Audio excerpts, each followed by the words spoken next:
Good evening. It's 8 p.m. Eastern Standard Time. It's Friday night, and you know what that means? It's time to play some Star Wars Imperial Assault. Now, really, it's time for SciFridays. As always, I'm your host, the Captain, bringing you the best in sci-fi from way back. Like at least 25 years ago? Maybe. Some is closing in on 30. So, at least 25 years ago. So, Captain's sitting down to play some games. I hope you guys are ready to join me. Who do you want to be? You want to be Empire, or do you want to be the Rebels? I'll be Empire. Okay. So, as always, SciFridays is brought to you by RU Games, the best comic book, collectible, video game, magic, toy, role-playing, and more store located at 124 North Sunset Drive, Pickle, Ohio, 45356. You can find us on the Facebooks. You can find the Captain on the Facebooks, the Twitters, and the Instagrams. You can even send mail, physical snail mail, to the Captain at 124 North Sunset Drive, Pickle, Ohio, 45356. Be one of the cool kids. Yep, like Coop. He sent me a cool postcard. A postcard, man! Seriously. That's cool. So, not gonna lie to you guys at all. I've been sick. Sick, like, pretty good. Like, almost had to go to the hospital sick. But here's the thing. I'm still going to bring you sci-fi and cartoons, man. I could be on my deathbed, and I'd be still like, I need my computer. I will make a show for them. Yeah, that'd be me. I'd still be. You'd have me, and I'd get one of them little things where you like the Stephen Hawking thing. And I'd be dying and stuff like, I'm bringing you cartoons and the best in sci-fi from years gone by. So, I know that's horrible, isn't it? That's my Stephen Hawking. But yeah. So little joke here. Years upon years ago, me, the Brandon, and the Joe were at Iron Man Trace. We're all walking out. We enjoyed the movie. And we're like, so who should be the next villain? Either Joe or Brandon goes, man, we need MODOK. We need MODOK, which we did get a MODOK in Ant-Man and the Wasp in the Quantumverse, which I don't count as a real MODOK. But I goes, but Dad, man, who would voice him? And I went, Stephen Hawking is the only person that could have voiced MODOK. And my kids are like, that's so, I'm like, so. But have fun. I don't care. I don't mean anything by it. Everybody their own. So, all right. So I'm bringing you some more cartoon shows. I've been airing for the last couple weeks. Maybe some shows I haven't aired in a few weeks. Bringing back a show I aired once. But we're gonna start this week off. Start it off with The Wizard. Yeah, it's so funny because Fran, the lady in this, that woman was a staple, a absolute staple in the 80s. Like you literally couldn't go to the grocery store without running into her. I mean, I'm talking anywhere. She was everywhere. You'd see her in commercials, TV shows, movies. She was always a character actress that was always there, everywhere.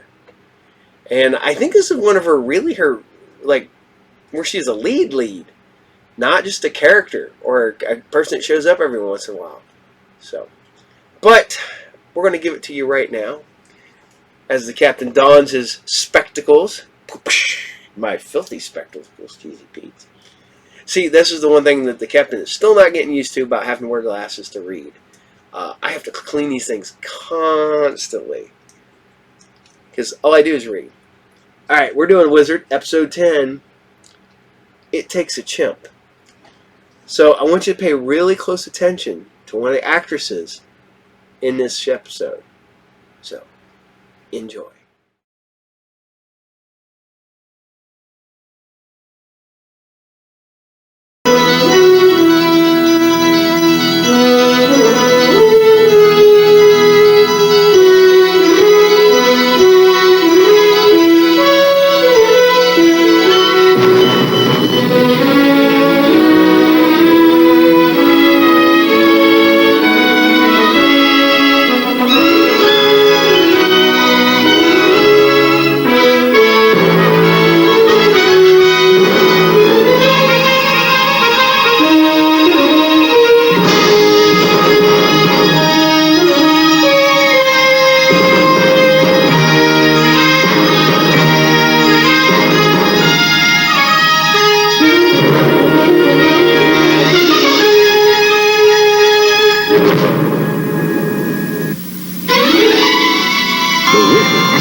Blackberry elephant. It's $400. It's a rare antique. There's a toy bank. It's a collector's item. It's well worth the money. I've just got to have it. It's a toy bank, I've got to have it. $400 for a toy bank?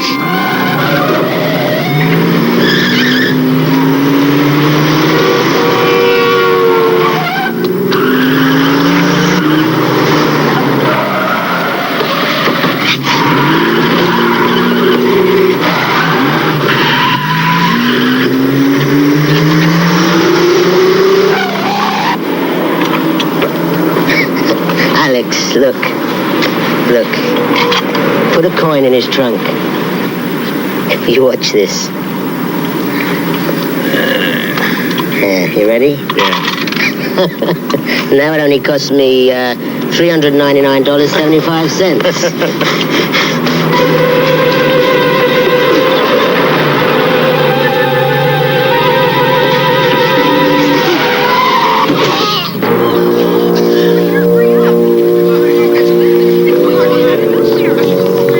Some shots? Yeah, go ahead.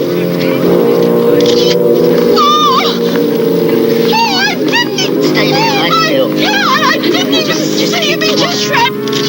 I'll call an ambulance. It's gonna be all right. I didn't see him. Oh, he just ran out from there. I didn't see him. He just, I didn't even see him. He just ran right. Somebody help this lady. He just ran right out of the car. I didn't see him. Did anybody see him coming? What do we do about Kite? Wait to see where they take him, hospital or morgue. I mean, either way, they got to empty his pockets, and then we'll get the coin back.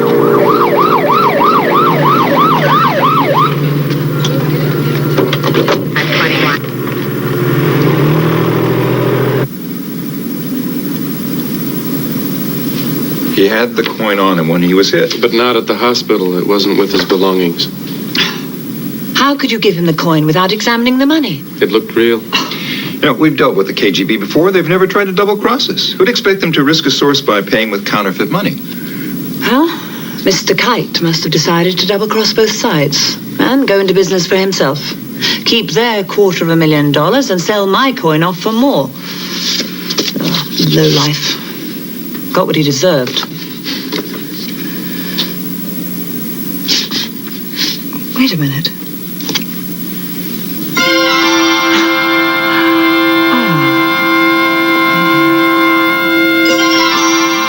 This man's got the coin and doesn't know it.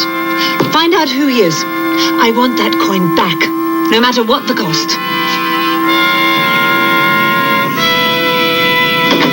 Tilly, I think we have... It's too late. I put it away already. Put what away? The ironing board. You know, if you could remember to hang your clothes up instead of throwing them every which way over a chair. No, Tilly, these are supposed to look like this. It's linen. All wrinkled like that? Yeah, it's fashion. Well, it may be in this week, but it will never be fashion. But, of course, if you don't mind being embarrassed, where's Simon? Tilly, have you seen my hat? Poetry in motion.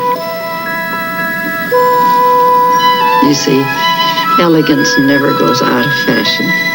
Never. Thank you, Simon. Now, go change your clothes so we can go. I am changed. We can go. You're going to Invited me, and here I am. I think I'll just get the car. Simon, are you sure that my name was on that invite? You know, I ain't too used to operating in these Oh, circles. Tilly, it's a charity affair. We're all invited. Oh, I'm so nervous. Why are you nervous? Why? Because in the 25 years since I bought this ensemble, this is the first proper place I've had to wear it to.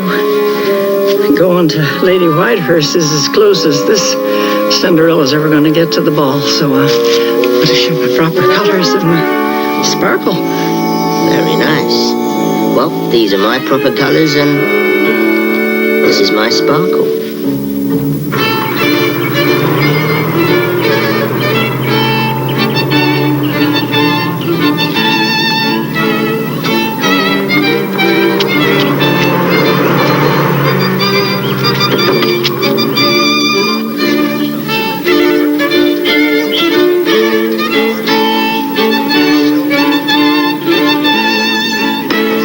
Like Cinderella, all right, at a clam bake. Oh, you look gorgeous, Tilly, really. Oh, on the sow's ear, masquerading as a silk purse. Oh. And everyone here knows it. Relax, Tilly. Enjoy yourself. You look great. You look different. Oh, there's Lady Whitehurst. You enjoy yourself. I'm going to find a bush I can crawl under. Tilly, come on. Simon McKay, what a privilege to meet you. Lady Whitehurst, pleased to meet you. This is my friend, Tilly Russell. Your ladyship. Oh, Miss Russell, are you going to the opera straight from here this evening? No, I just got my clothes screwed up. I thought that this little soiree was going to be formal. Of course. And this is my friend, Alex Jagger. Enchanté. Oh, you speak French, Mr. Jagger. Perhaps you should inform Miss Russell that soirees are held in the evening. Do stay late. There's a wonderful buffet. And I do want to talk to you again, Mr. McKay. Of course.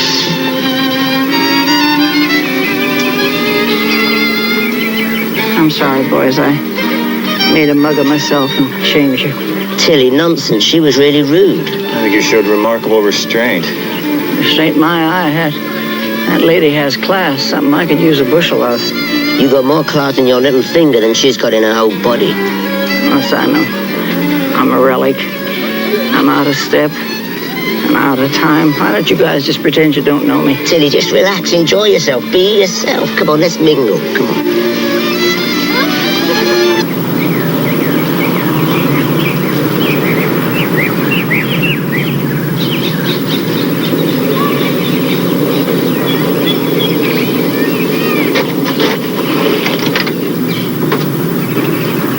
I want him to get in, get the bank, and get out. And make sure he's careful not to trigger McKay's alarm system. It's state-of-the-art.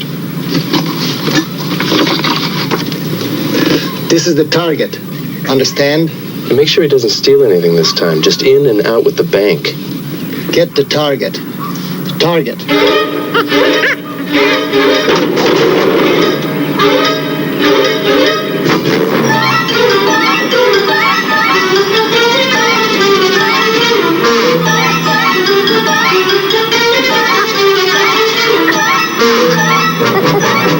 Well, sir, that Jack Nasty took off out of my galley like a blowfish with a hole in his tail. I picked up a cleaver. After all, we got to keep the vermin out of our pots, don't we, honey?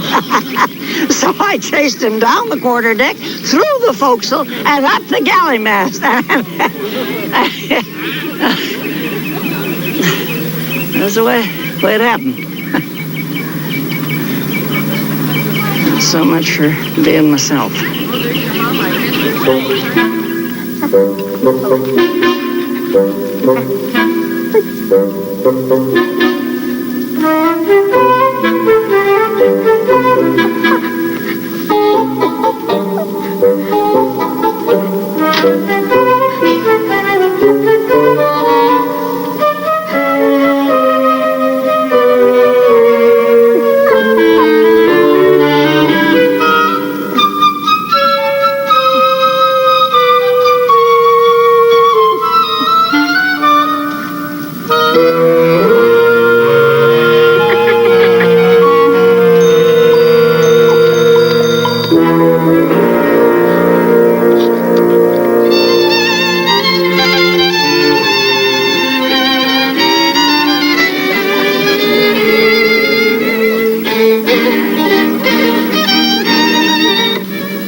Tilly?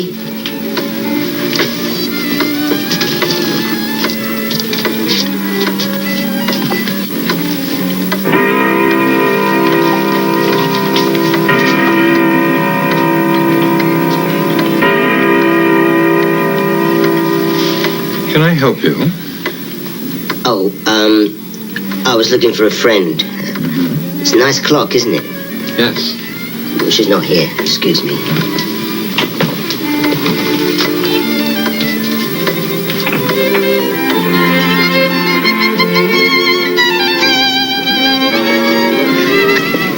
There you are. I've been looking all over for you. No, I didn't want to saddle you guys with me. I thought I'd just crawl into my shell with the rest of the snails. Oh, Tilly. Come on, let's go home, huh? I don't want you to leave on my account. There's beautiful women springing up out of that lawn like weeds. What do I want with weeds when I have the most beautiful flower in the garden right here? Hogwash. Oh, shoot. What do we say to Lady Whitehurst? Nothing. Come on, we'll sneak out. I know the way. Good.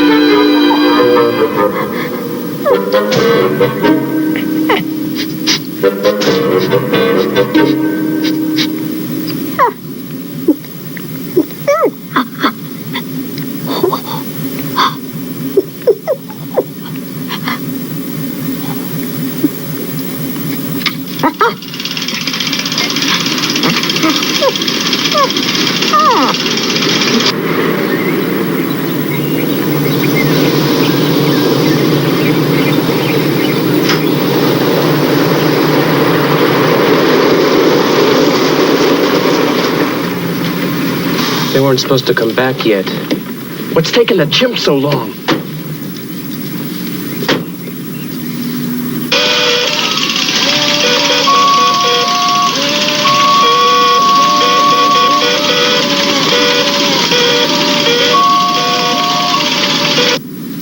What happened? Where is he? Well, thanks to me, you two missed Lady Whitehurst buffet. Oh, it doesn't matter, Tilly. Yes, it does. And I'm going to cook you up a feast that is going to make up for it, and I promise you that. What's that? You two wait here.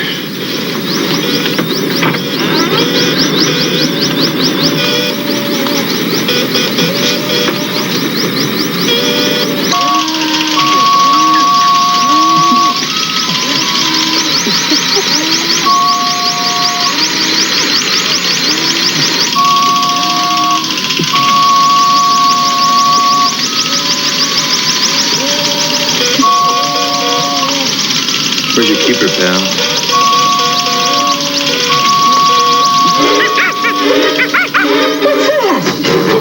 Sounded like... It's a chimp.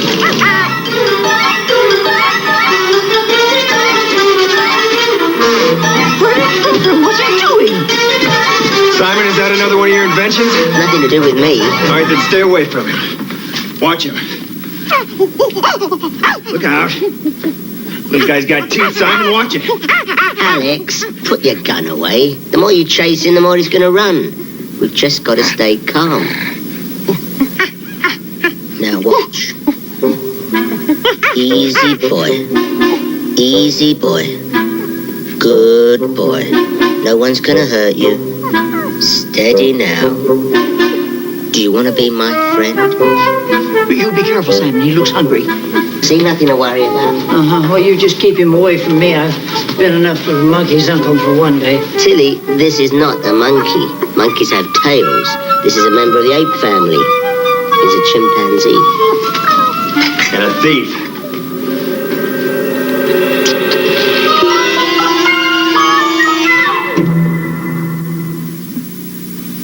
Nerve. nervous. Learn not to take things that are not yours. Now, give it to me. Thank you. Oh, no. What? You've determined to keep him here. He just needs looking after, some rehabilitation. Good, I'm going to have a fuzzy-faced delinquent. He just needs a little bit of love and care. Stop, no. Call him Oliver if you will. Don't call him to dinner, not in my kitchen. Tilly, just think of this afternoon when you felt out of place, doubting who you were. Good, I haven't had a bad enough day. Now I'm being compared to an ape.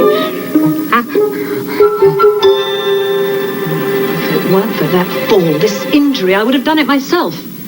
Then I wouldn't have had to depend on incompetence. What happened? I don't know. The chimp has never failed before. Before I hurt my leg, I could steal a diamond from a penthouse safe, never be seen or heard. 37 unsolved burglaries, millions of dollars. And now, resorting to chimpanzees. We could make a direct assault. No. Why didn't the chimp respond to the whistle? Something must have distracted him or he got trapped. We could go back tonight and try again. He's trained to come to it. Yes, but when he comes out, will he bring the bank? I think so. That coin is worth $250,000 to me. I don't want speculation. I want guarantees. Yes. He will bring the bank. He'd better. Wilkie, you better go with him. Make sure nothing goes wrong this time. This is the first time that I have ever been a fry cook to a chimpanzee. Tilly, I said you can give him his bananas raw. Mm-hmm. He's in my kitchen, he eats what I cook. And if he's your guest, you eat what he eats. That's fine by me. I love fried bananas. Could you get your friend to eat with a knife and a fork? Aren't you trying to treat him the way Lady Whitehurst treated you? Oh, I am not. You sure? Ah, you're right. I guess it got to me more than I know. I'm sorry. You don't have to apologize to me.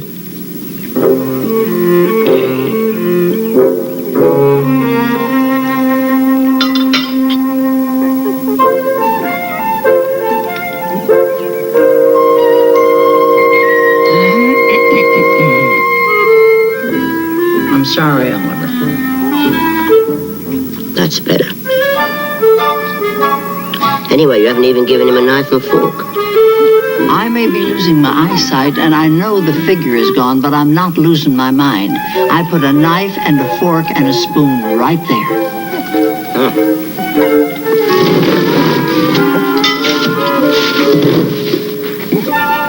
Nope, it's not under the table. Oliver! Look, he cleaned his plate.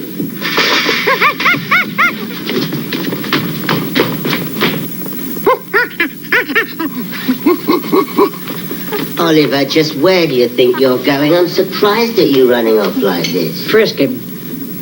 What? You said look in his eyes. I've looked in his eyes, and I see guilt, and I say frisk him.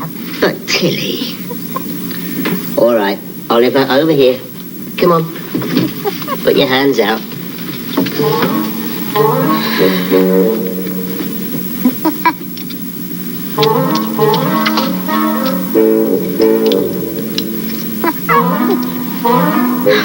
Stealing again.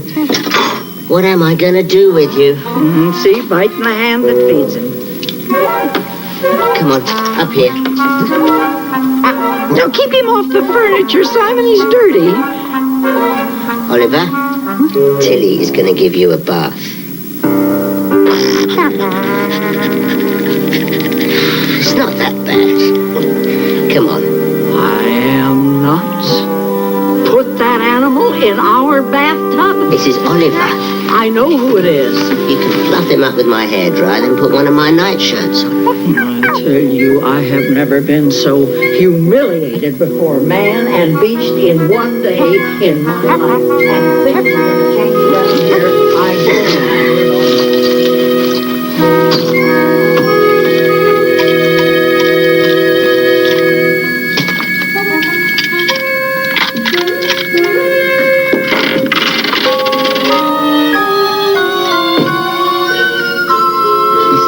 to be a better investment all the time.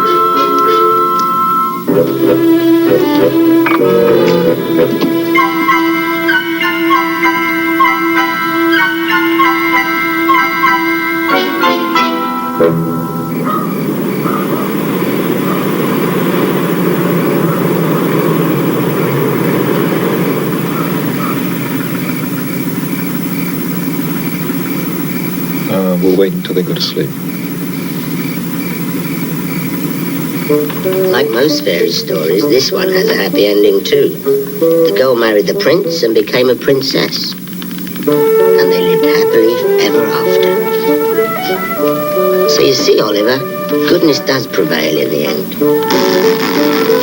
Now don't poo-poo it. You'll see I'm right. Now you've got to get a good night's sleep, okay? You've got a hard day's work ahead tomorrow. Rehabilitation. Yeah? Do you know what that means? Oliver? Let me look. Come on.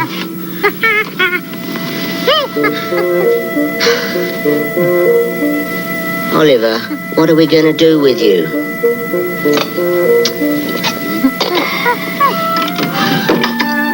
When did you get all this?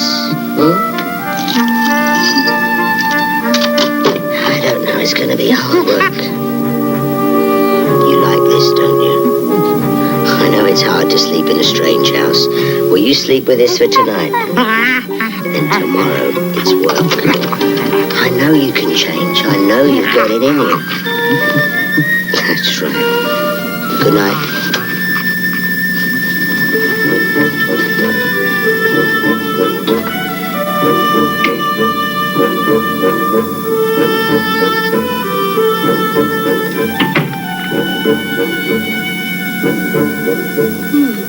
Can't wait to crawl into bed. Good night, Simon. Tilly, you can't go in there.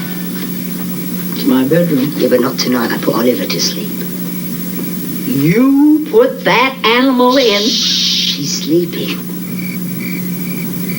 All right, let's go.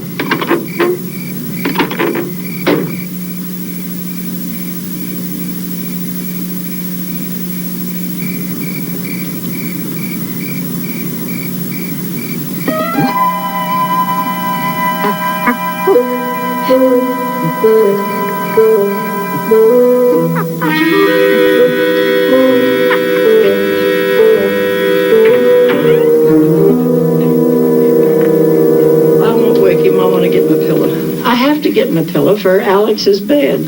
Alex isn't home yet, so we'll just tell him we played musical beds and he lost. Make sure you're quiet.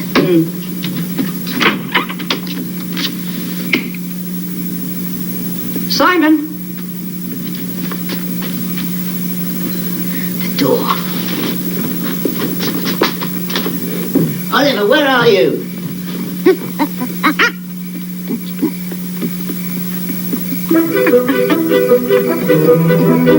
Oliver, come back!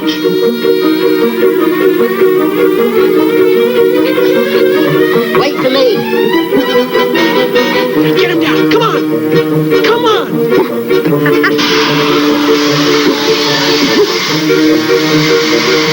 Jump down! Come on, man! Get him! Come down!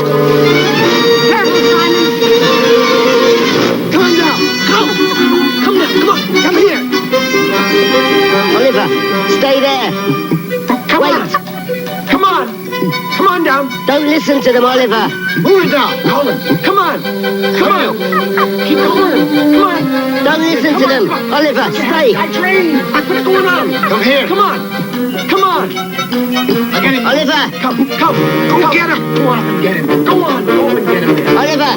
Don't trust them! They're bad men! Oliver! See what I mean? They're gonna hurt you! Come here! Get him out! Leave him alone! Leave him alone! Simon! Come on, let's go! They've got Oliver. They've taken him away. Hit it! They've taken Oliver.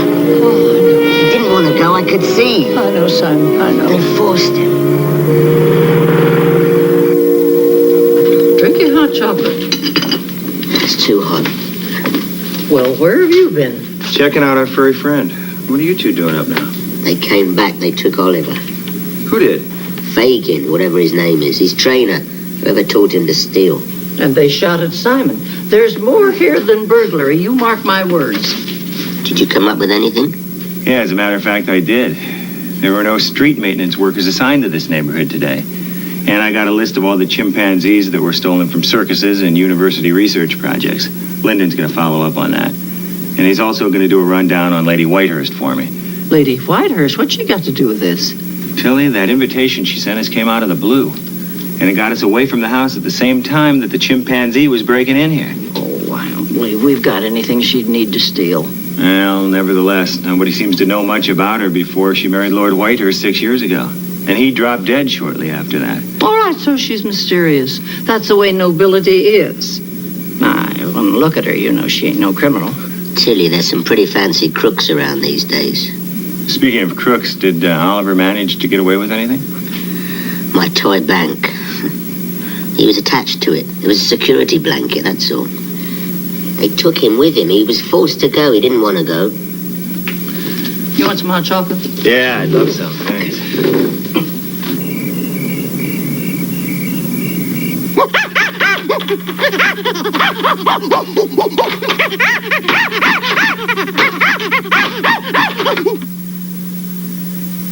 It's empty. That's the way the chimp brought it out. If I don't deliver that coin in 2 days, everything could unravel. McKay must have emptied the bank. But he probably doesn't know what's inside the coin. McKay has something valuable of mine. Now we must get something valuable of his for leverage.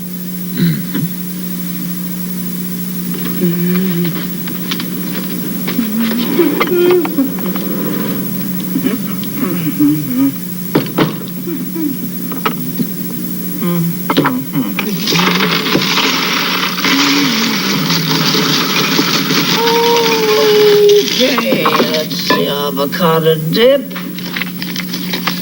Prawns. Jalapeno peppers. Let's see. I'll take it. No, I don't want any peppers. I don't want to make it. There we go.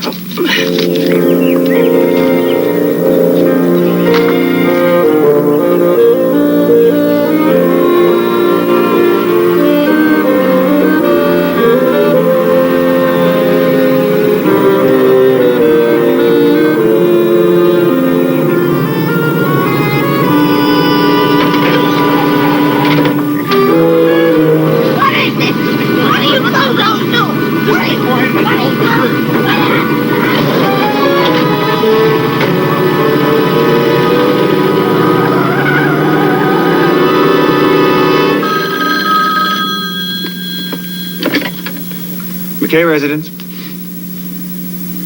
What?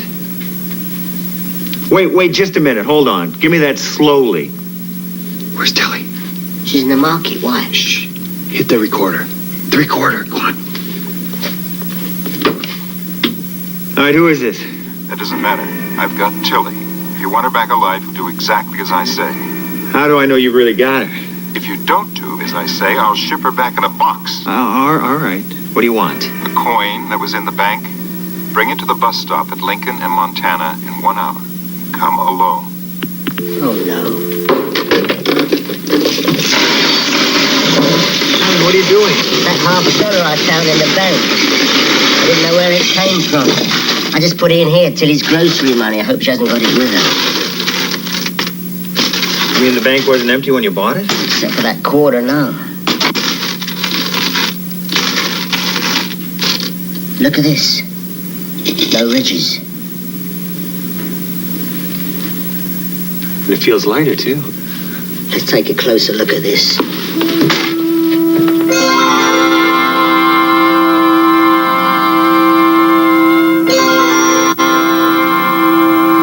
a microdot. That man in the street, the one that got run over, he was trying to tell me something. He must have slipped the coin into the bank. Looks like some kind of plans. Top secret, I suspect. Tilly was right. The monkey business is about something a great deal bigger. But our priority is to get Tilly back. Can you duplicate this? No, it's simple microphotography. But we'll need a tracking device in here. You have one that small? I think I could work something out. You have less than an hour.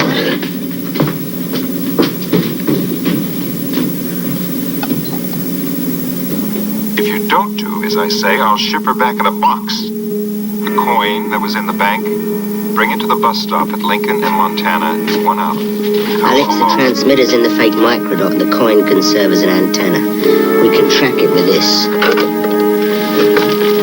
Great. Wish me luck. I thought I was coming along to help.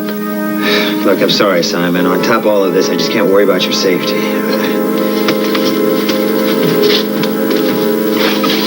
The coin that was in the bank, bring it to the bus stop at Lincoln and Montana in 1 hour. Come alone. Alex!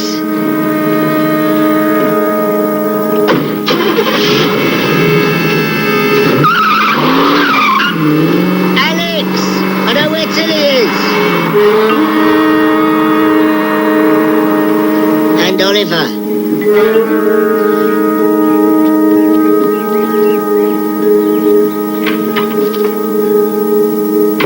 Step down. Step down. Go on, What do you mean? step down. Down. I'm stepping down. I don't know where Take I'm it stepping easy. down to. I don't like it down Okay? here. It's cold. And I don't know who you are, on. but if I was free, I'd Just pop take you it guys easy. right in the snoot. Take your hands off of me. It's All right. Oh, Oliver. You tell him, honey. I want to tell you something. This is the worst 2 days of my entire life. It's good to see you, too. Man, what are we doing here? Huh? You wait till Simon comes.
You got a $50, mister? Save a friend's life.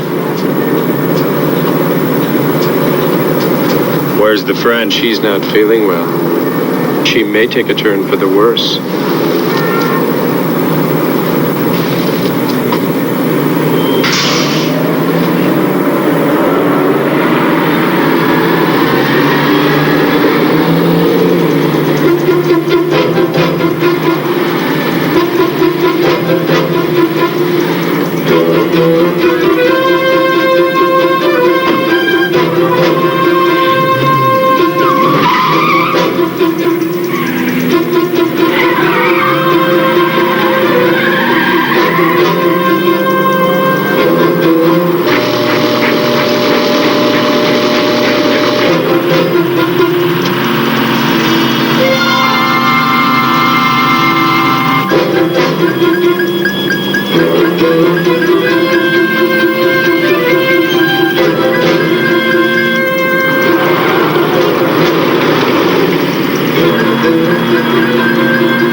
We got the coin.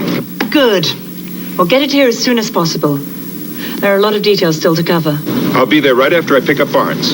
Okay.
It has to be this way. Meet me personally at the airport VIP lounge. I'm closing down the house to spend the winter in Saint-Tropez. Don't worry. You have diplomatic immunity. And nobody knows that I have the microdot.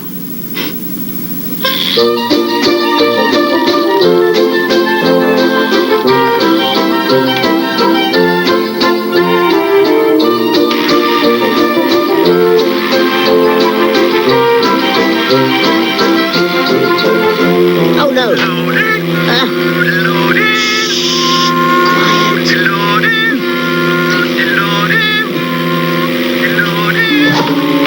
Mr. McKay. Last time you left my party early. This time, you shan't be leaving at all. Get him!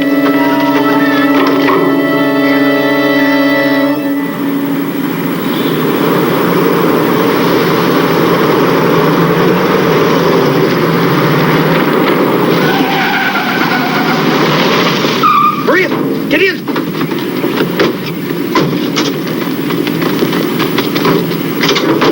Freeze! Hands on your heads! Now!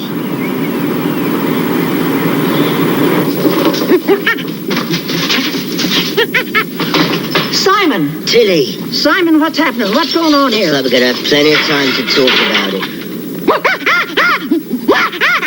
Go, Oliver, that's it, run!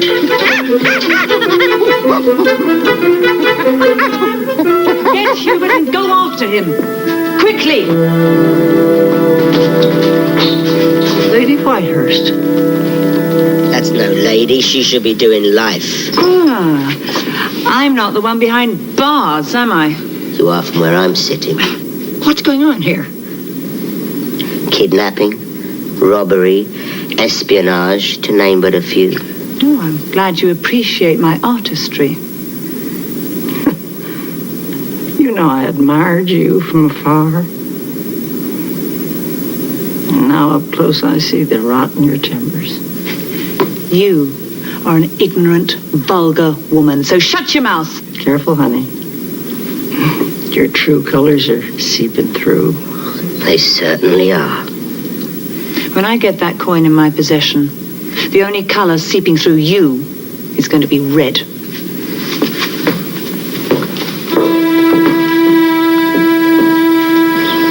Look around for him. You got it. He's got to be here somewhere in the field. Oh, up there, yeah.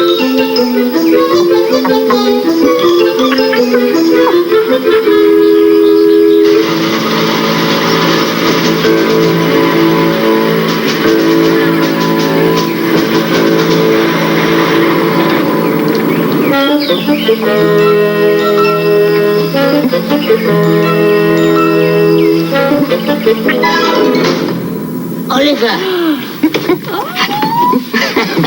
Good boy, Oliver. I've loved that chimp since the first time I saw him.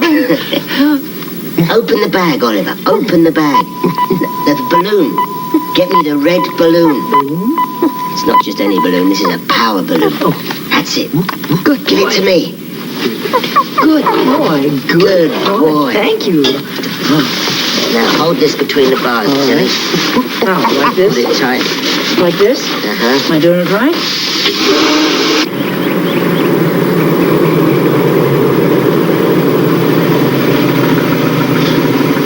That's right, Lyndon. Lady Whitehurst. We'll need a few units right away. Come on.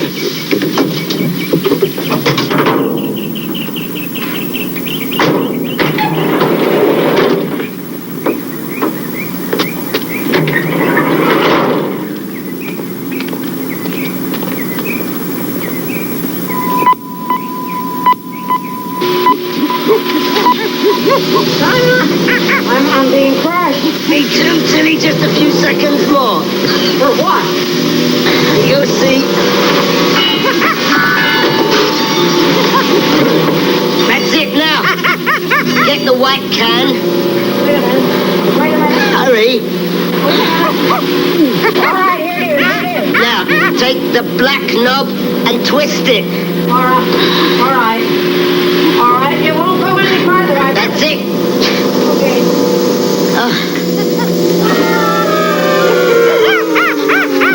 Tell you, we've been squoze into tight spots before, but this takes the cake. It's worked. Oh, for heaven's Let's get out of here.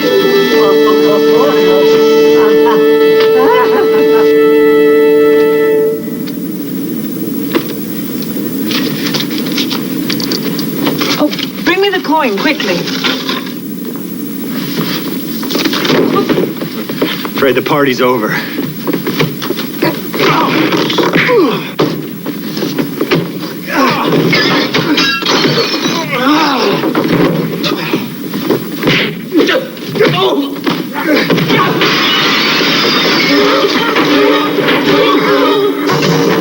Here, to me, There's a would-be jailer, isn't it, baby?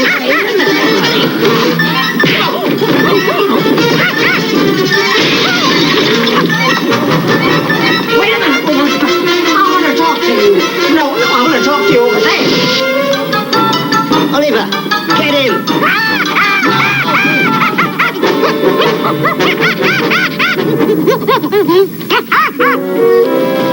Nice one, Alex. Yeah. We did it. You betcha.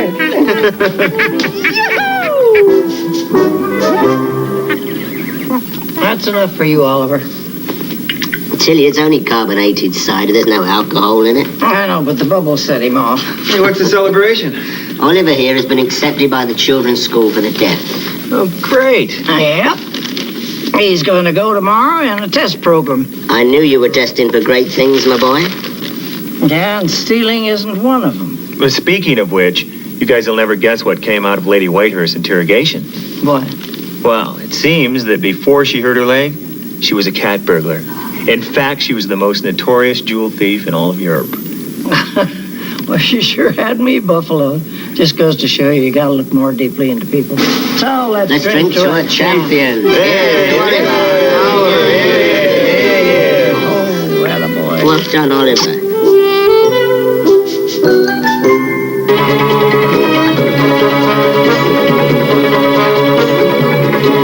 Next Tuesday's action begins with a special presentation of Simon & Simon at 8, 7 Central and Mountain. Now stay tuned for a look at learning like you've never seen before. Sean Penn and Phoebe Cates star in Fast Times at Ridgemont High. Next.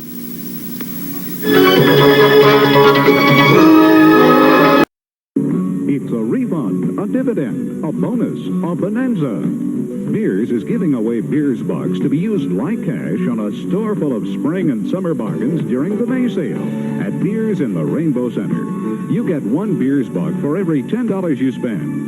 Take advantage of the extra buying power May 5th through the 15th for all the famous fashions and furnishings that have just arrived for the coming season. Under the rainbow over the years. Beers. I've never seen 10,000 tapes in one store. There's so much kid stuff. And I can keep them for 3 evenings. Now this is a video store. Ordinary video stores don't even come close to Blockbuster Video. You've just got to see it to know what we mean. Wow. Wow. Wow, what a difference. Blockbuster Video. Come discover the Blockbuster difference. Wow. Lancome invites you into the future of skincare with a scientific discovery. Neozyme System Anti-Age, a daytime skin treatment that helps to recreate the structure of a young-looking skin. Neozyme, not a cream or a lotion, but a system of microspheres that carry anti-aging ingredients to where your skin needs them most. Neozyme, used in the daytime, makes your skin look and feel younger than you ever thought possible. Neozyme, Lancome, Paris. You'll find it at Bloomingdale's. All right. I hope you guys still dig The Wizard. But did you see who appeared? That's right, Sarah Douglas. Sarah Douglas, you may remember her from such movies as... Think about it. But what movie was she in? You write it down. Cover your answers. Don't let everybody else see. Now check it out if you know who she is.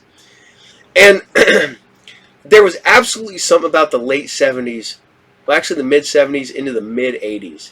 So there's about a 10 years, but not like from like 70 to 80, like 75 to 85. They absolutely loved putting chimpanzees and stuff on television. Me, I don't trust chimpanzees because they're like 5 times stronger than a human being. And the first thing they do will rip your face off and tear off your genitals. So I don't trust chimpanzees. They actually pretty much put the movie Nope. That movie, the spoiler alert for nobody's seen Nope from like I don't know how many years ago now it was.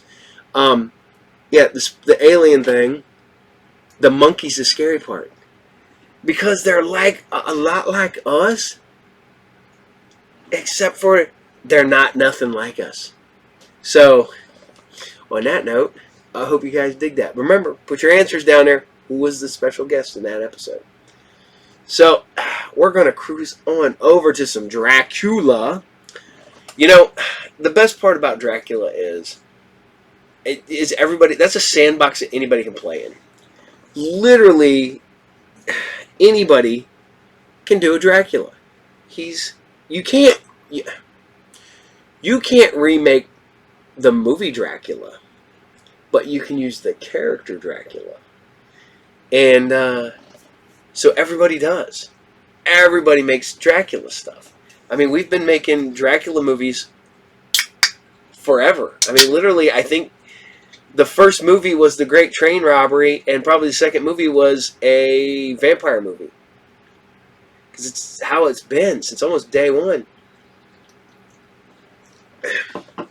Much as I love vampire movies and Dracula movies and stuff like that, I'm still a little indifferent sometimes. Don't get me wrong.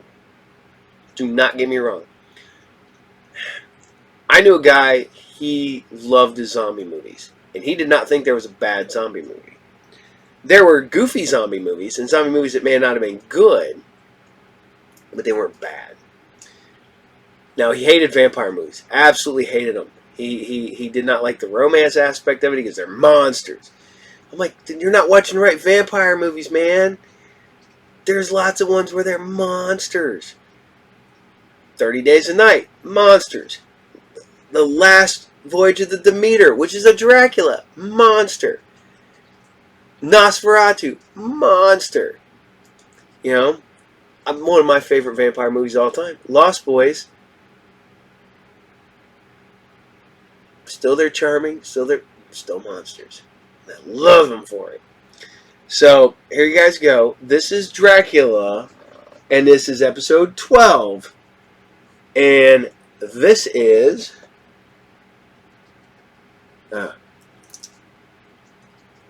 episode 12. Dracula.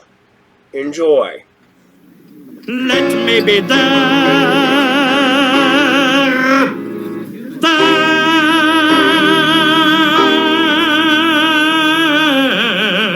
with you.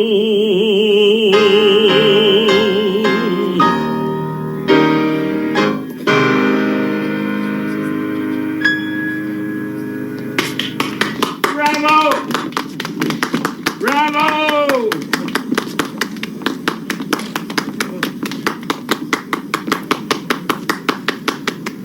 Bravo! Bravo! Brilliant. Oh, no. Did you really like it? The piano, you know, was not at all up to snuff. I had to play with a continual diminuendo. Oh, that's what it was. Mr. Tickler, it's a great honor to meet you. I've followed your career for years. May I present Christopher Townsend, Miss Sophie Metternich. Charmed. Did you enjoy the show? Oh, I've never seen anything like it. You must be very brave. You don't know the half of it. Why, one time in Strasbourg, the piano collapsed completely underneath my hands. I would love to hear the story, but it is very late, and we left Max at home. I do hope you'll come to the house for dinner. Are you free Thursday evening? Well, now that would be splendid indeed. Do not put yourself out on my account. Humble fare prepared with true affection will always suffice. Here's the address. Is 7 o'clock all right? 7 o'clock. Oh, man, I thought we'd never get out of here. Why'd you invite him? Mr. Tickler, my name is Alexander Lucard. May I have a word? You may have much more than that. Just so happens I have an autographed picture here. I have never seen anything like your performance this evening. Do you do private engagements? Do I do them? I was hoping you could come to the castle this weekend and play at a little function I'm planning. I'd be charmed. Absolutely charmed. Good.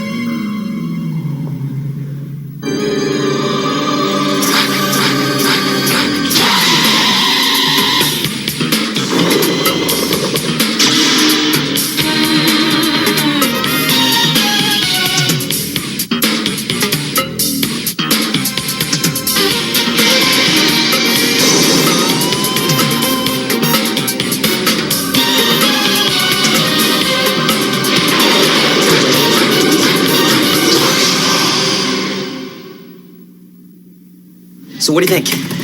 It's good. It could just use a little work.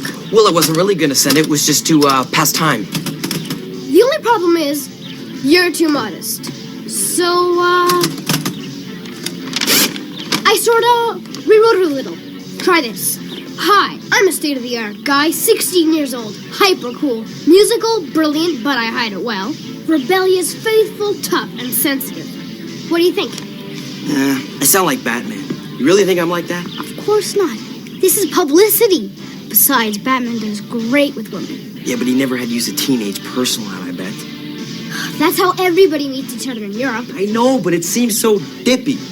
Not as dippy as never having a date. Okay. Just cut that part about being sensitive. I don't want to end up with some girl reads poetry by candlelight.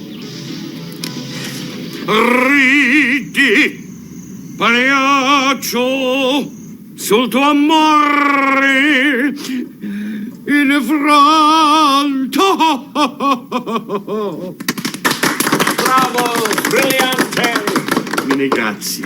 Sure cleaned up my science problem. What was the song about, Mr. Tickler? Well, it's rather complicated, really. Some Italian is tired of being a clown, I believe. It's from Pagliacci, the story of love gone tragically wrong. As it always does with us show folks. May I? As my old drama teacher, Professor Kennard, used to say, St. John Smythe, the muse is a harsh mistress. St. John Smythe? Yes, Tickler. It's just my stage name. I tickle the ivories, you know. It's rather clever, don't you think? Would you, by any chance, be related to Dr. Magnus St. John Smythe, the scientist? My baby brother. Do you know him? Know him? He almost got Max and me killed. See, he invented this vampire gun. Oh, he was forever inventing useless devices. The internal combustion bathtub, for instance. Oh, sadly, I recall that incident. You certainly do have a colorful family. Indeed. A new chapter of glory will begin this very weekend when I entertain at the estate of the famous Alexander Lucard.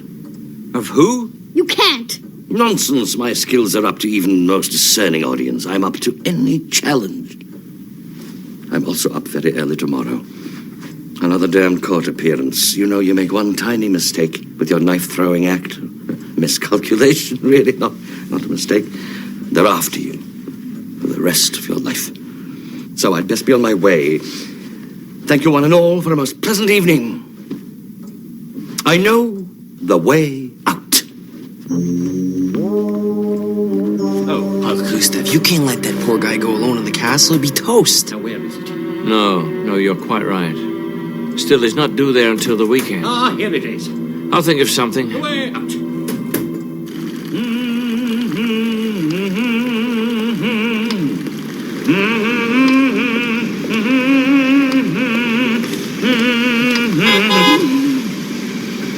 Well, what a happy coincidence. I hope I didn't frighten you. Not at all. When you've had the sort of career I've had, you don't frighten easily. A quality I admire. I was thinking perhaps you might care to come to the castle a little early to prepare for your performance. What a thoughtful idea. Certainly. I'd be delighted. We'll just have to pass by the motel first, if you don't mind, to pick up a few things. I assure you, everything you need is at the castle.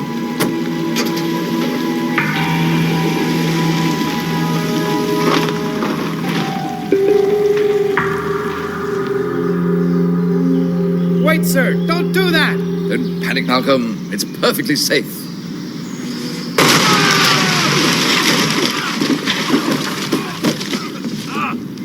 Good Lord. I told you, sir, there was nitrate in the beaker. You most certainly did not. I must have. Anyway, it was lucky I was able to place my body between you and the explosion. It's the very least you could have done. Have you saved our papers?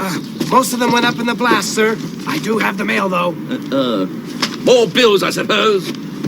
Really, the cheek of these creditors. Never pay a bill, Malcolm. Only encourage them to send others. Tax. Hello, what's this? Special delivery. I've captured your brother Mycroft. Only you can save him from what you know to be a terrible fate. Look hard. Good Lord, this is awful. Is there postage due, sir? Worse than that, Malcolm. Pack my bags. There's work to be done.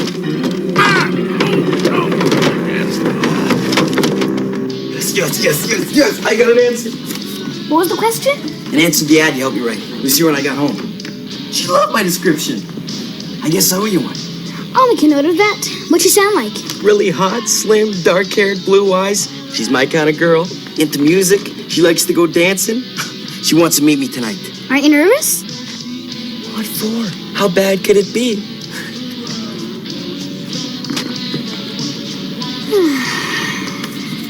Mr. Tickler? No, not for several days. No, I'm sorry. I can't be responsible for his bill. Well, of course it's substantial. The man is an artist. Anyway, I'm sure he'll turn up soon. The card. Then there was the night I nearly set Juliet on fire in the death scene. Mr. Tickler, I've come for you. Why don't you just rent a room here, Helsing? It's just an overzealous fan. It happens all the time. Mr. Tickler, you must come with me now. It's a matter of life or death. See here, I don't know what you've been drinking out of that bottle There's of yours. a huge crowd at the club demanding that you perform. Good heavens, why didn't you say so? They shan't be disappointed. I'll be in touch, Monsieur le Carre. Don't bet on it.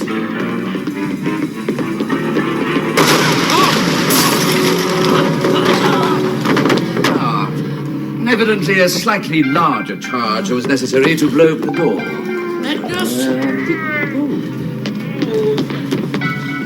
Aha! Mycroft, I've come to your rescue. Rescue? Don't bet on it.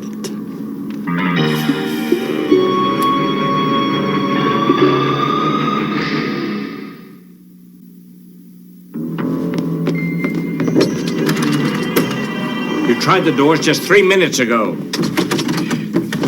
I'm going to pick it. I don't see why you two are so anxious to get out of here. These are the finest accommodations I've had in my entire career.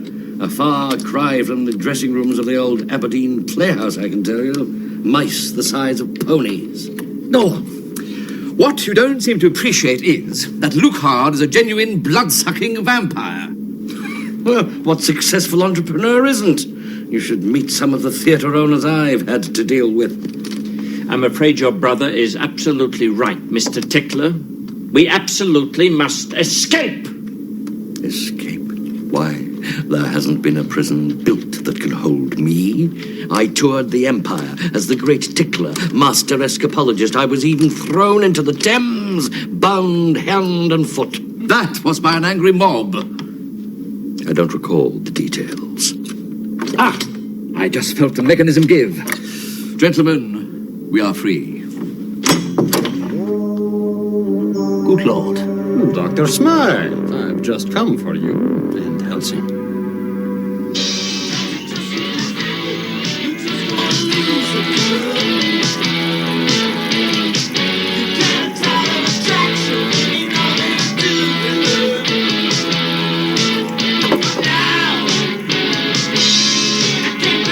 Dr. Smythe, I invited your extremely tiresome brother here to bring you running to his rescue. I need you to give me your vampire gun. His vampire gun? That thing was a failure. A useless piece of junk. Well, it had some flaws, I grant you. Oh, as things turned out, it was quite deadly in its own way. Oh, I knew it. A triumph. This is just spiffy. So I destroyed it. A rash decision, I'm afraid. Especially in light of recent challenges by other vampires who resent my success. A weapon like that could make you undisputed master of the undead. You do have a way with words, Helsing. Dr. Smythe, I require you to rebuild the gun. Sir, I refuse in a matter of principle. Also, I'm not quite sure if I remember the plans. Well, I've arranged an incentive for you, involving our uninvited guest. It's quite a small room, I'm afraid, but on the other hand, it will get much smaller.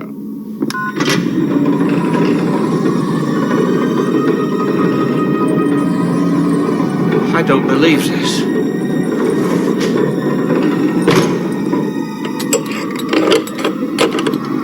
I saw this in an old movie, and I just had to have one.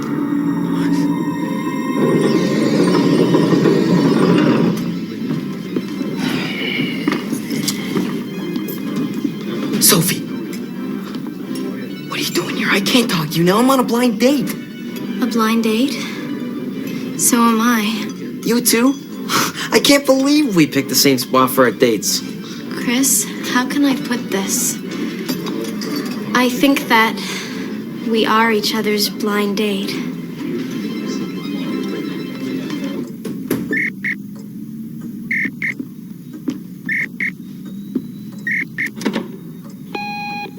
Greetings. Dr. Magnus St. John Smythe here. I'm on my way to your neck of the woods to extricate my brother from a spot of bother with the vampire Lucard. After that, I might drop in for tea. Cheerio. Induction coil. Must be here somewhere. Mycroft, you could at least help. Much bigger fish to fry, old boy. I can't decide, you see, whether to close with a musical number or my plate spinning act. Mind you, I'm a little rusty with the plates. Don't want a repeat of that terrible incident in Bristol when I nearly decapitated the band leader. Mycroft, if I don't complete this gun in very short order, Helsing will be squished like a bug. Oh, Magnus, you will believe anything.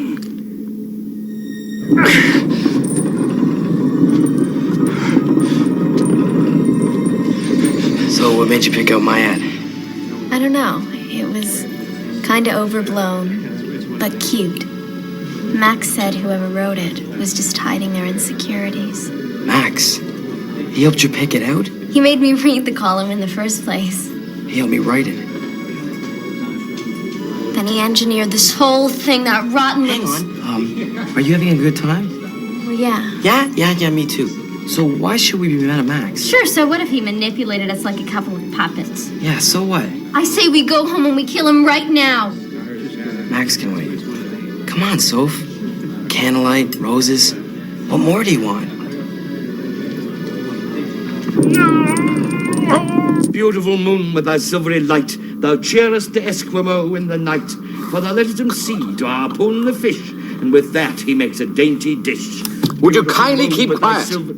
I'm at a very delicate stage. You've been at a delicate stage since puberty. At any rate, I must practice my dramatic recitation. Beautiful moon with thy silvery light. I am attempting to save our lives. If I don't finish this gun before Lucard comes for it, we'll all be... Does moisten mine eye. Wait a tick. Why, it's positively inspired. Why, thank you very much. It's all in the diaphragm, you know. And also in proper elocution. If I can complete this gun before Lucard arrives, I can use it on him and save us all. Time is of the essence.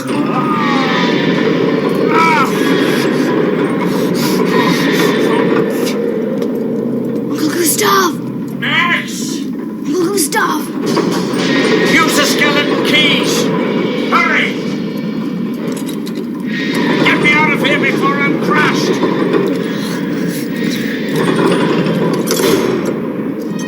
I think someone's coming. Run, Max! Get out of here!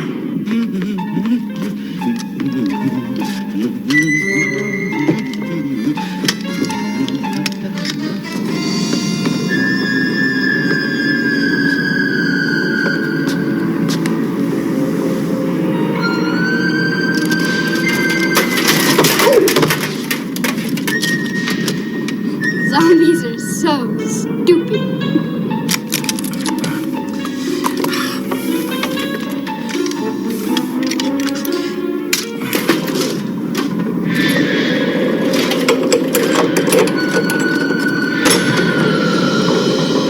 Push the button! The other one!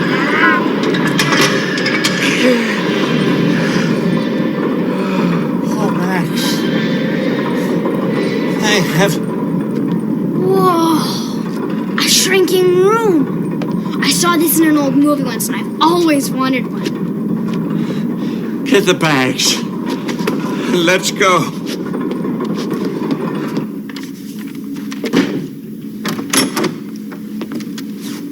Ah, Monsieur Lucas. I have an idea for an ending, you know, but I'm not quite sure whether I can get my train seals through customs. Shut up and sit down. Righto.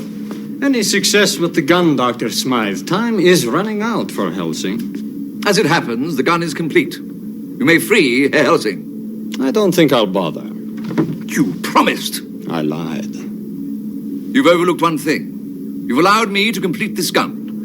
You'll free Helsing this instant. Steady on, Magnus. This man is my employer. Do you actually think me unwise enough to let you construct a vampire gun with a live power pack? The battery is dead. Ah, yes. Quite. This, rather alters the situation, doesn't it?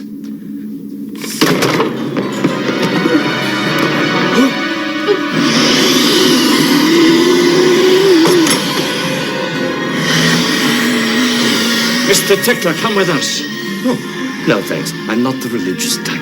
Can't you see the man is a vampire? Stage effects, my dear boy. Enough to fool the amateur, perhaps, but not a patch on my portrayal of Dracula at the Portsmouth Rep. A true horror, one critic called it. Mr. Tickler, I'm sorry. For what? This. You hit my brother. Yes. I've always wanted to do that. Come on, let's get out of here.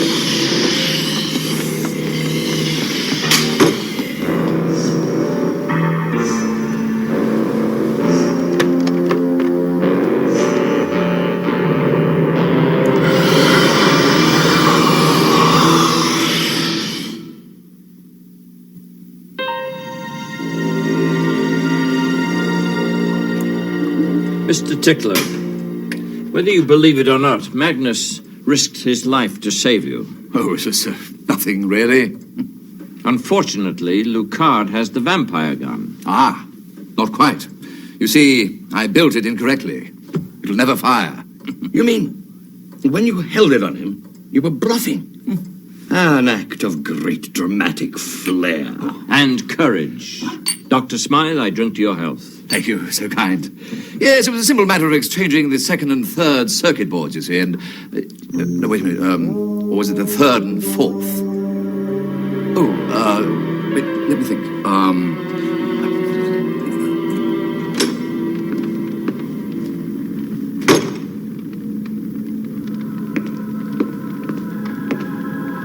Right there will be fine.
Super Golden Crisp cereal with 8 vitamins makes this nutritious breakfast really neat. I just love that sweet, crispy wheat. Whoa, ho, ho, ho, what's up, Croc? Don't be bashful with that box, Sugar Bear. Put the toe in the bowl. Time for Vitamin Pack Punch. In case he bit off more than he could chew, I can't get enough of Super Golden Crisp. It's got the crunch with punch. Yeah. 2 new sticks, new, tasty new Twix. There's a whole new way Twix moves today. Hey, if you liked it before, you're gonna like it even more. Keep on moving with Twix. New Twix. Tasty and caramel, rich and chocolate too. The cookies even crunchier, that's what's new. Keep on moving with new Twix.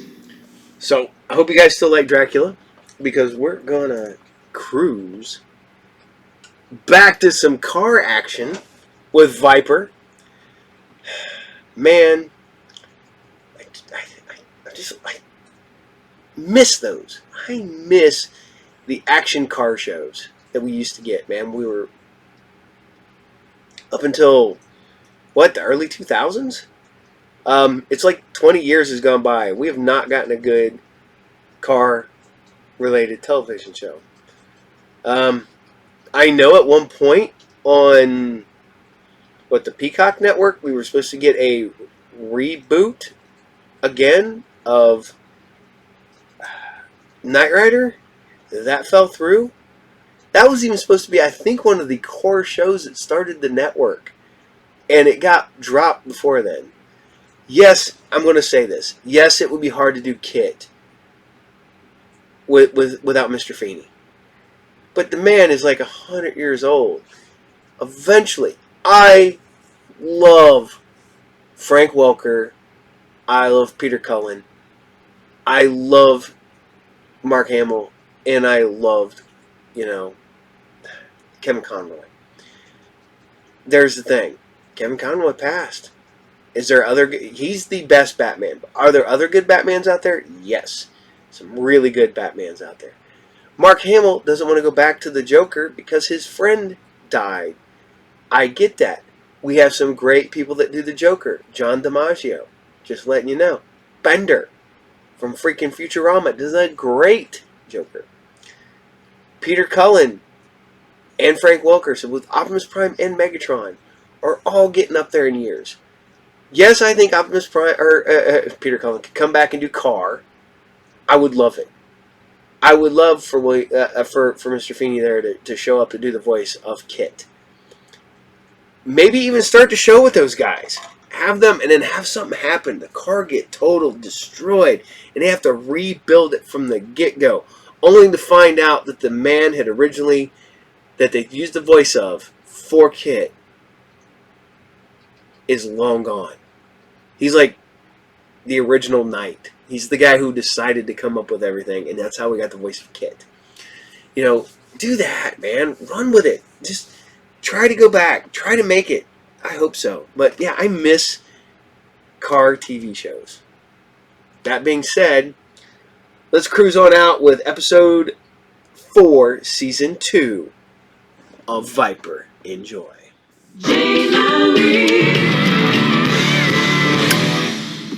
Okay, honey, I want to get this clear in my mind. I just want to be able to picture it in my brain. You're lying in your bed and you're wearing... Absolutely nothing, Jay. Oh, absolutely nothing. You're totally naked? Oh, no, I've got a G-string That's on. my favorite thing. Okay, you take a shower this morning? Yes. The shower door is very important. Curtain or No, glass? Glass. Glass, smoked, frosted? No, a lot of steam, Lots of steam, Jay. lots of steam. Okay, honey, I'm steaming up myself. All right, now tell me the truth. Tell Jay the truth. What do you look like? Well, I have a fantastic body. Fantastic body. That means you got a face like what? The bad head of a baboon? This guy's too much. Too much. I guess that's why God made paper bags. Okay, Cheetah, thanks for calling. I got news to do. Well, folks, I got some very interesting news. Looks like Terry Malloy couldn't buy every vote on the city council today. Unbelievable. Ken Egan voted against him. Kind of a scum, but not so scummy as Terry Malloy. Terry! Hello, you're on the air with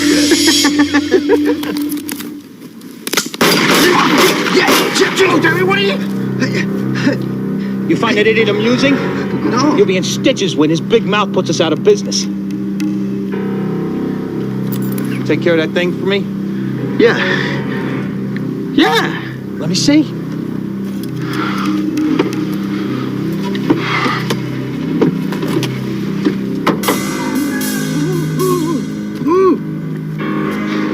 Hey, Ken, you know why you're here, don't you? Ken, you know I can't understand you with this tape on your mouth. So, when I ask you a question, you just got to nod your head, okay? Attaboy. Now, the way I remember it, we agreed that my company was going to take over the trash collecting contract for the city. Am I right? Yeah, but yesterday, Ken, you voted against me. That was a big mistake. Now you're going to have to go for a little ride. Bring him. You come on, Pops. Let's go. There we go. Hey, Joey! Bring it out! Let's do it.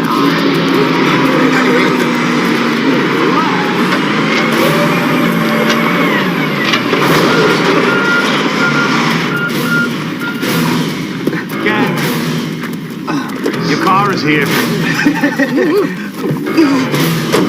You knew the deal when we went into business together, Ken. Now I feel it's necessary to terminate our relationship.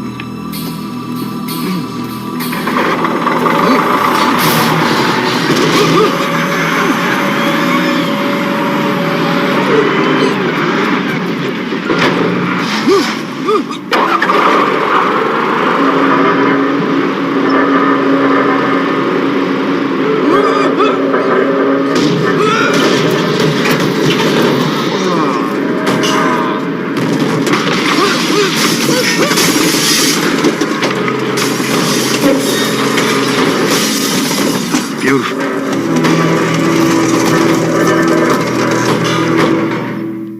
It prowls the streets in the pursuit of justice.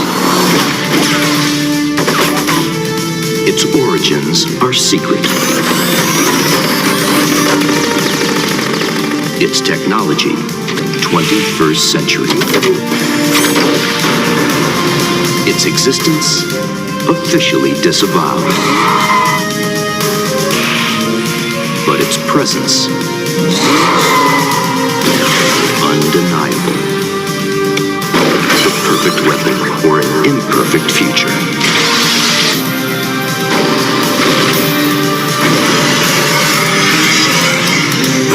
Viper.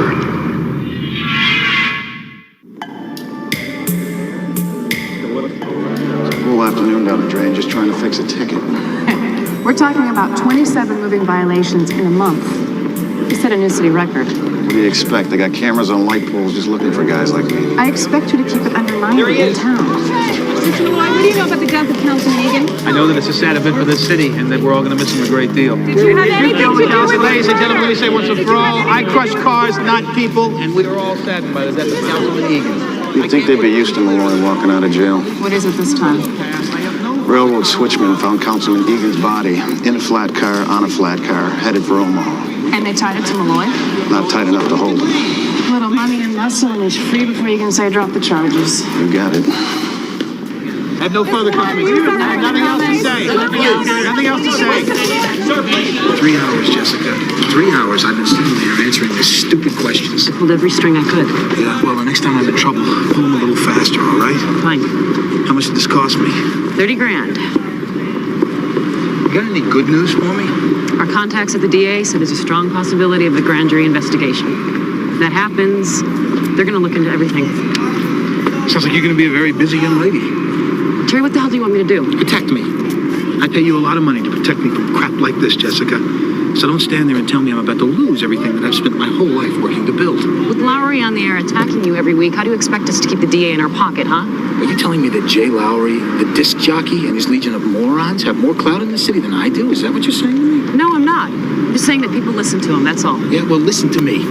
I'll take care of Lowry and anybody else stupid enough to get in my way. But know this. If I go down, you go down. And baby, believe me, your fall is gonna hurt a lot more than mine. I promise.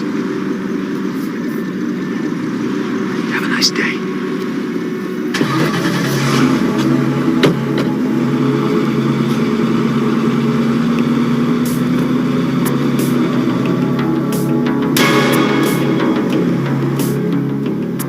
I'm pissed off?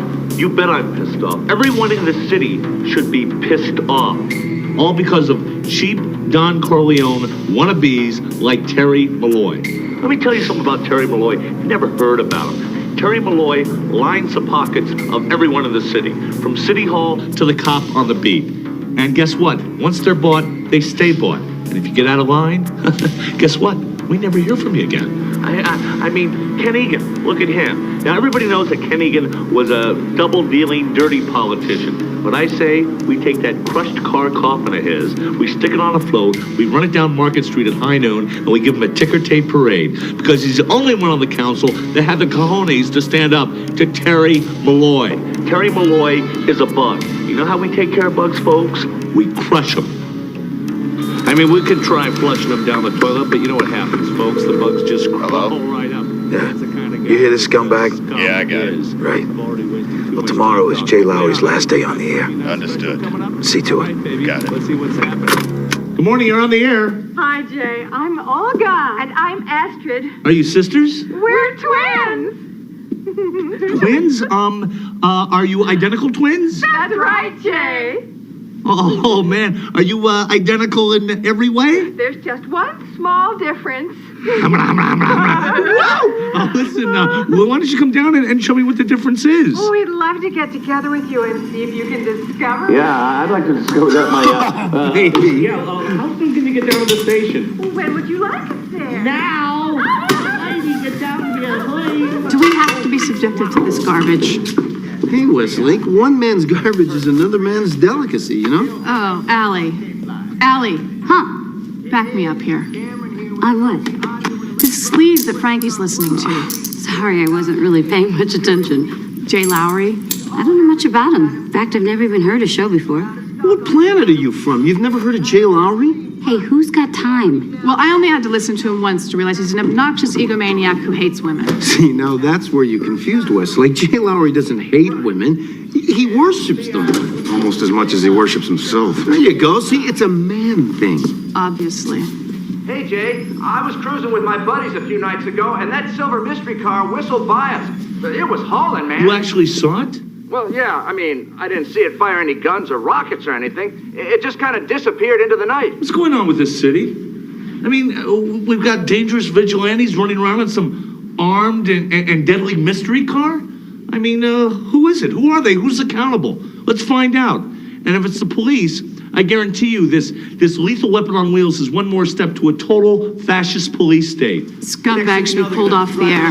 Can't take it anymore. Excuse me. Relax. Shut me up. Hey, Big J. Got You a know, very special I don't find him offensive at all. Next caller.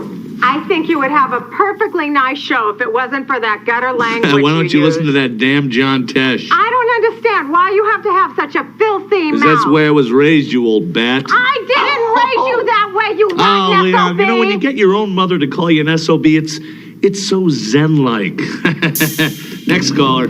As a concerned citizen, I think that the people behind that car should be congratulated for... Whoa, honey. What's your name? You sound like a real piece. Excuse me?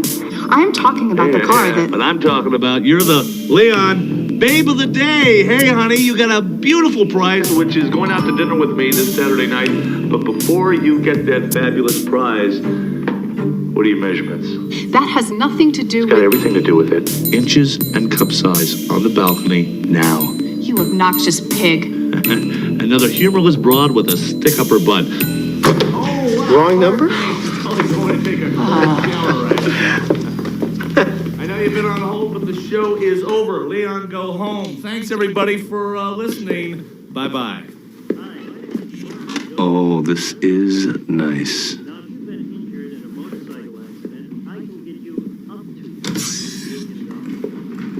Jay, let me introduce you to our new intern.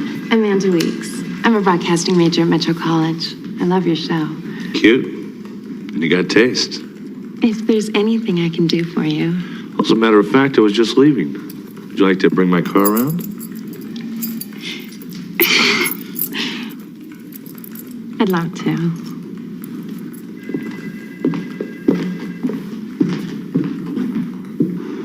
Nice work, girl.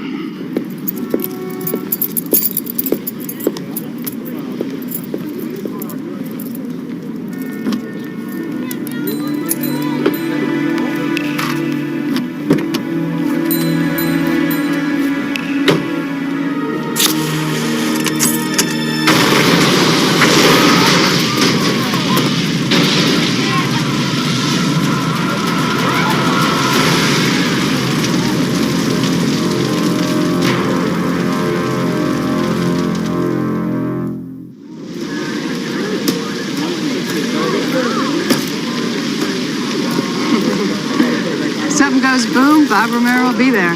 Cameron, where you been keeping yourself? I was reassigned a few months ago. No kidding, what are you working on? All part of a team developing protection strategies for witnesses, dignitaries, that sort of thing. Brass wants to offer Lowry our services. I'm nervous about the PR fallout from a murder attempt on such a prominent media figure. Poor kid was just trying to score some points. First day on the job. Yeah. Any leads? Pretty clean job. Whoever did this is a pro.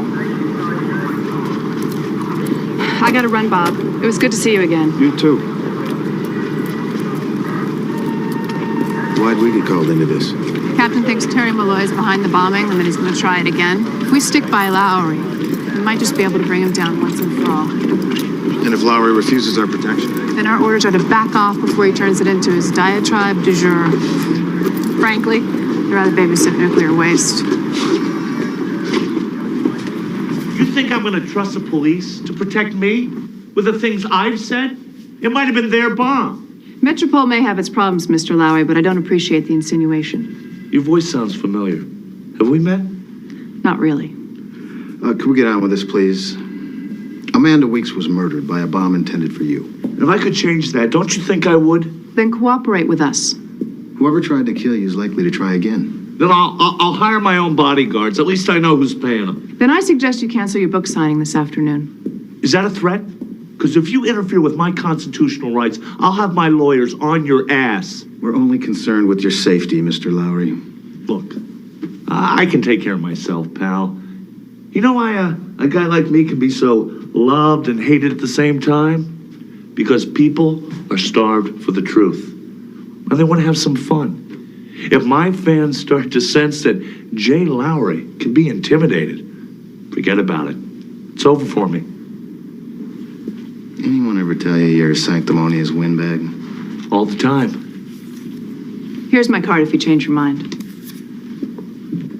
Detective Westlake. Can I talk to you for a moment? Alone? It's okay, I need some fresh air.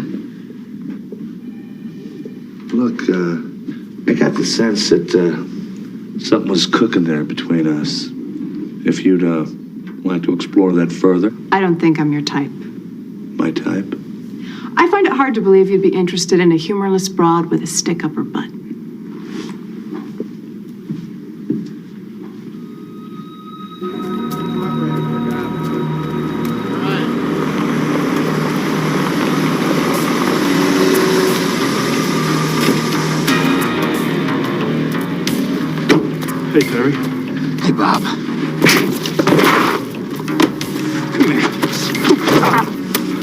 Give me one reason why I shouldn't kill you right now. It went out just like it should. The wrong person was in the car, that's all. The 19-year-old girl got blown to bits, Bob. That girl was someone's daughter. That's mess. I don't like mess. I got another move set up. You got another move set up. All right, I'm gonna give you one more chance. But you better not screw the pooch this time, Bob. And if you do, you better take yourself far away. Someplace I can't find you. No. Let him walk.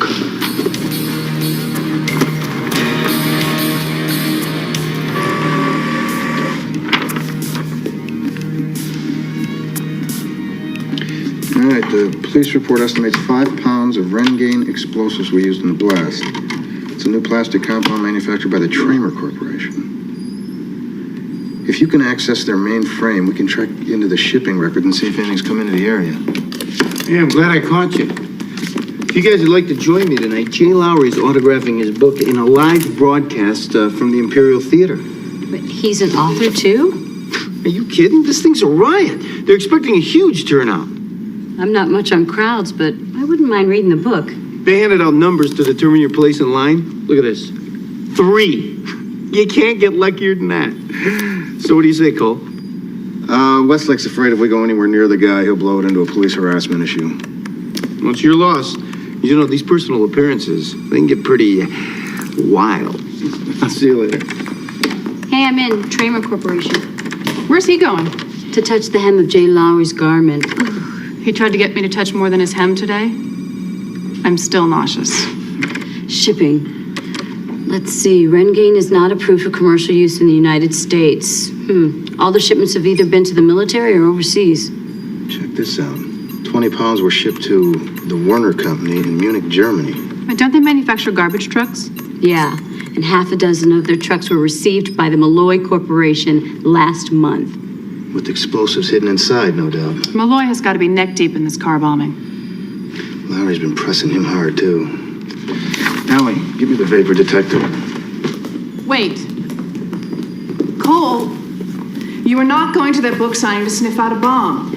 Look, Malloy is determined to kill Lowry. He's not going to stop until it's done. You show your face in that theater, and Lowry will turn this into a PR nightmare. Yeah, well, if I don't, Frankie and a whole lot of other people could die. Cole!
Hey.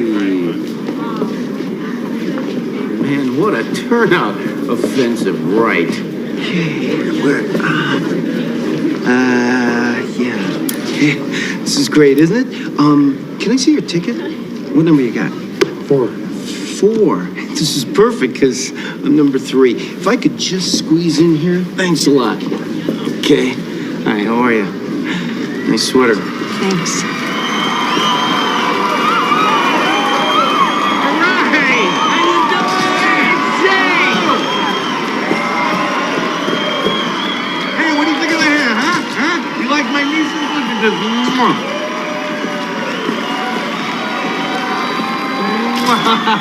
All right, hey. Okay. Thanks for coming out tonight. I almost didn't make it. In light of the tragedy today that happened at the radio station, I just want to say I'm donating $10,000 to the family of Amanda Weeks. Hey, sweet kid, I know her a little bit. And I just want to say, anybody out there that thinks they can stop me from speaking my mind or stop me from seeing my fans and making a little money can kiss my butt. All right? All right, let's sign some books. What do you say, huh? All right, make it quick, make it easy, except for the ladies. Come on, girls. Let's go over here. That's my bed. Oh, look at this guy. Shoved his way in the line. Come on. What's your name? Anthony. Oh, Anthony. Can I just put Tony?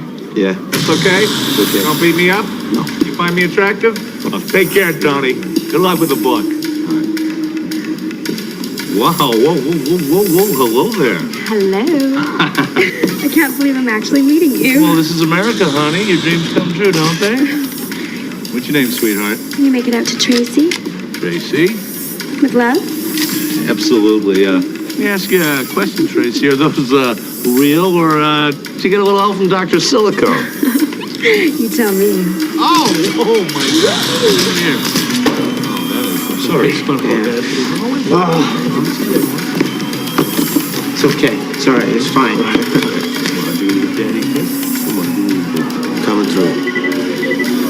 Excuse me. It'd be good. Oh, you want the book? You know how to read? Hey, Padre, they let you out of the mission, huh? You know, I'd take off my shirt, too. I don't want to drive these women into a frenzy, you know? Yeah, that's right. Maintain the mystery, man. Yeah. Who should I make it out to? Frankie. Good friend and one hell of a guy.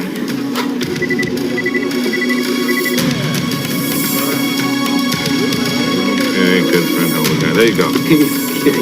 Can I call you Jay? I'd love to call you Jay. Make this one out to my Uncle Francis. We call him Frankie, too. Wild imagination in your family, huh? Yeah, well, we're Italian.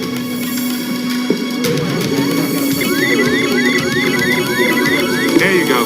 And, 3 books. well, this one is for the picture. Cole, what are you doing? Look out, Frankie. Come out.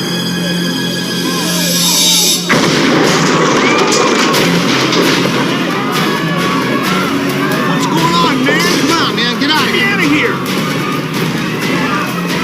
Move. Come on. I'm moving. Get out of my way.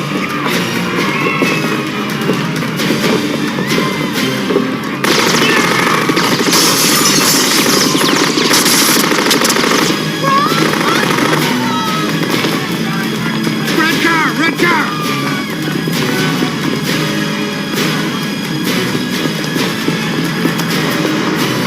How do I know this isn't a setup? Fine. Stay here.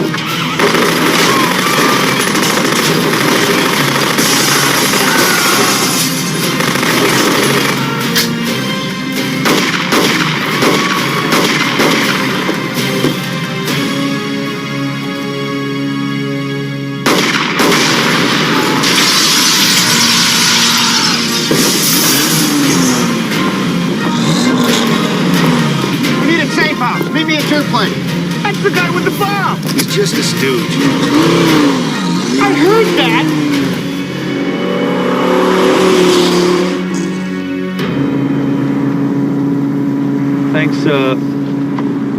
Thanks a lot for saving my tail back there. Just doing my job. Yeah, well, I appreciate it just the same. Well, that doesn't sound like the Jay Lowry I know. Yeah, well, just keep it to yourself, okay, pal? Westlake, this is Cole. Go ahead, Cole. Malloy just took another shot at our favorite on-air personality. Anybody hurt? No, he's okay. Listen, I'm heading to Frankie's. Meet me there and we'll figure out what we're gonna do. I know what I'd like to do. I'd like to rip that dirtbag a new. Looks like she still has that stick up her butt, huh? Apparently.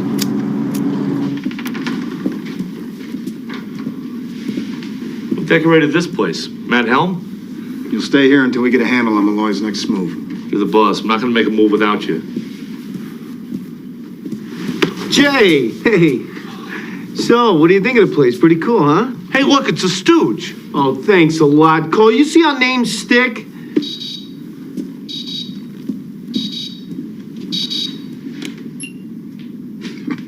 Westlake's here. She doesn't look happy. I need a beer. Let me show you around. Now, in here, this is my favorite room in here. You smoke cigars? Oh, we're gonna have a ball. I don't want Ramiro talking. The hospital says he's in critical condition. Stupid cop can't even die right. Jessica, I need a favor from you. What kind of favor? I want you to finish Romero personally by midnight tonight. Terry, I'm a lawyer, not a killer. You're whatever I say you are. You'll kill Romero, or I'm gonna kill you, and I'll kill your whole family. What about Lowry? I'll take care of Lowry. Good luck finding him. With his big mouth, he won't stay hidden for long. Jessica! You do this thing for me.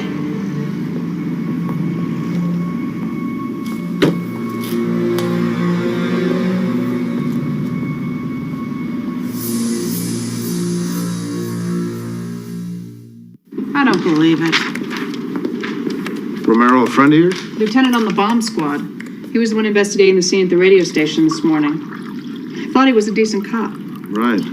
With a murder for hire business on the side. Wait, check this out, guys. Romero's bank records. I don't see anything wrong. Exactly. Now check out the deposits in his kids' accounts. 18,000, 12,000, 10,000. That's one hell of a lemonade stand. Yeah, and all cash. The lieutenant definitely has an off-duty employer. Let me guess, Terry Malloy? One and only. But as usual, we've got nothing hard to go after him with. Maybe Romero would be willing to deal. I think a little visit to the hospital might just bring him around. Come on, Ellie. I'll introduce you to the infamous Jay Lowry. Can't wait. When you get these women, and you get them in the studio, you know, and you get them to take off certain, you know, articles of clothing, do they really take it off?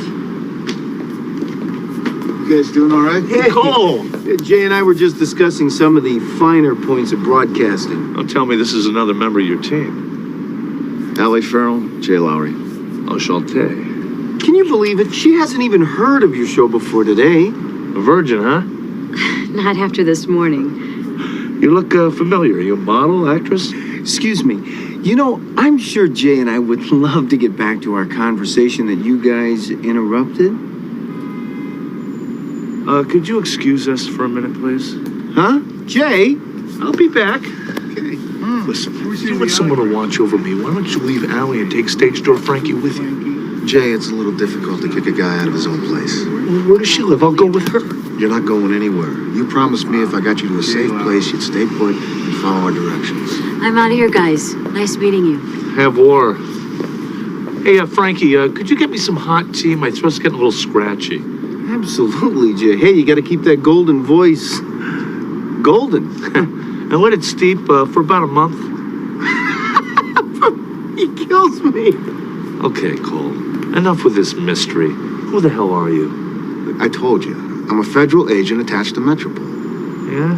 Where do these other three fit in? We're involved in a special project to clean up crime. Well, see, there it is. We're fighting the same fight. Only I sit on my ass, I rant and rave, and you actually get up and do something about it. Yeah, so we're like partners, right? Yeah. Yeah, we're on the same team. Except you make me laugh. Hey, don't let it out. I don't want people to know I actually am funny. Hey, you're not leaving, are you? Yeah. What if I wake up in the middle of the night and he's staring at me? Take care of him, Frankie. Don't worry about it, Cole. Hey, Jay's as safe as milk with me. So what's your pleasure, Jay? I got Darjeeling, peppermint, lemon spice. You got hemlock?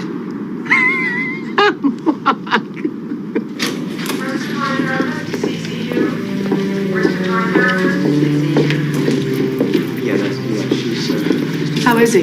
Romero's still out, Detective. They brought him up from surgery half an hour ago. A nurse is in there with him.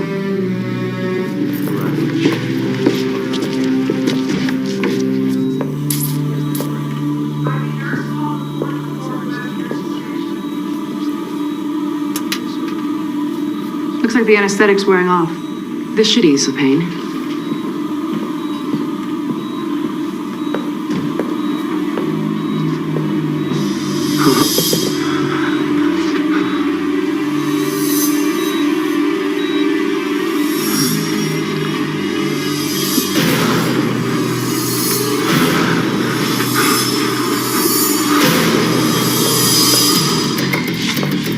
Where'd that nurse go? Into the elevator. Find her and stop her.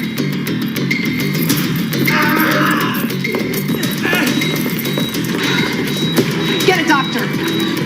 Who did this to you? Who are you working for?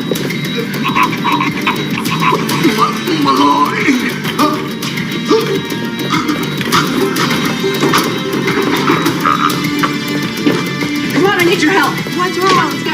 What? Now! No, it's too late. Just listen. Who was paying you for these hits? Who paid you to kill Jay Lowry? Come on, Bob, hang in there. Who was behind the hit? Terry Malloy. You heard that, didn't you? Yeah, Terry Malloy.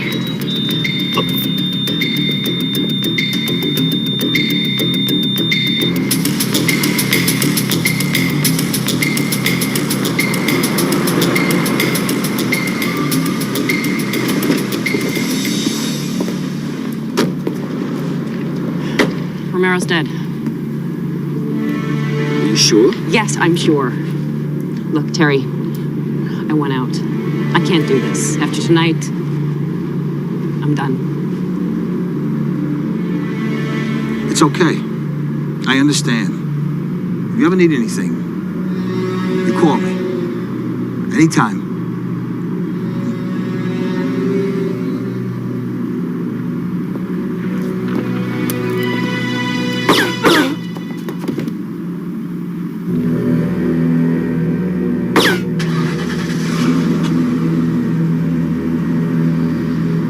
Anytime at all.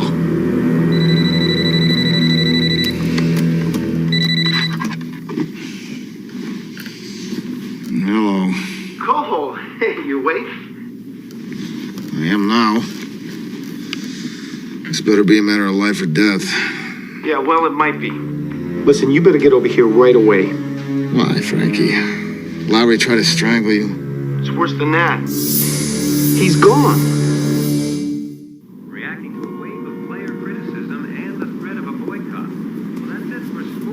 I don't believe this. My idol pulls a Houdini on me right from under my nose. Have you seen your nose? I'll tell you, though, he's a pretty resourceful guy. I mean, he's a wild man. If I could only hear his voice one more time. No bombs, no bullets, no bad guys are going to keep me from this microphone talking to you. I'm going to tell you the He's whole alive. story. Not for right long. after this What do you mean? commercial break. I'm gonna kill him. So Sable and men's shorts, moving shirts. I didn't think you were going to make it. Haven't missed the show yet, have I? When you disappeared yesterday, nobody knew what to think. Was it on the news? Are you kidding? It was a lead story on all 6 networks. Man, the ratings are going to go through the roof. I'm gonna put your head through the roof. Out. Yeah? Who the hell are you? Get out. Carl. And now, more of your calls live with Jay Lowry. What the hell's the matter with you? You gave me your word you weren't gonna leave Frankie's. I got a show to do. You put people's lives at risk for your show. What do you think this is? Some kind of game? Isn't it? I don't know. Ask Jessica St. James. Who? Malloy's attorney. Or at least she used to be. Cops found her about an hour ago, face down in the street. 3 bullets in her back. She's a lawyer. Don't you ever get sick of being a self-centered jackass? Look, I know what kind of an ass I sound like. So why do it? Come here. I want to show you something. Look at this. It's like a before and after picture. I'm not pretty, I'm not young, I'm not smart. I mean, look, I had to invent me. I'm Jay Lowry, the demon of morning radio. If I can't be that, then you might as well shoot me yourself. We are 60 seconds into dead air. What do you say? Am I on the air? Go for it.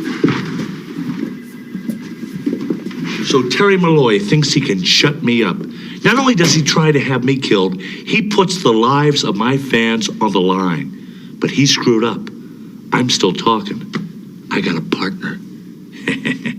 Here's how it happened, folks.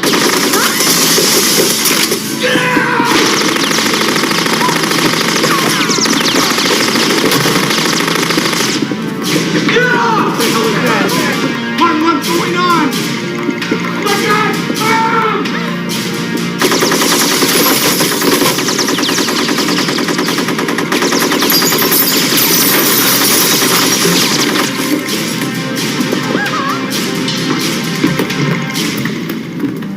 you out of your mind?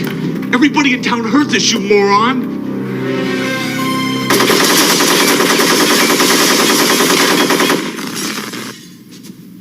Shut up, Lowry. Move it.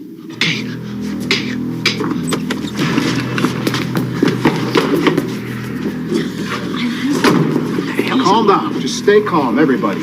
Everything's gonna be all right. We're safe in here. Shh. All right, they're gone.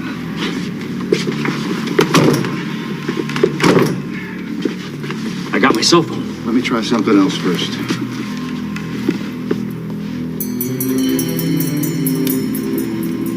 Everybody in the corner, as far as you can.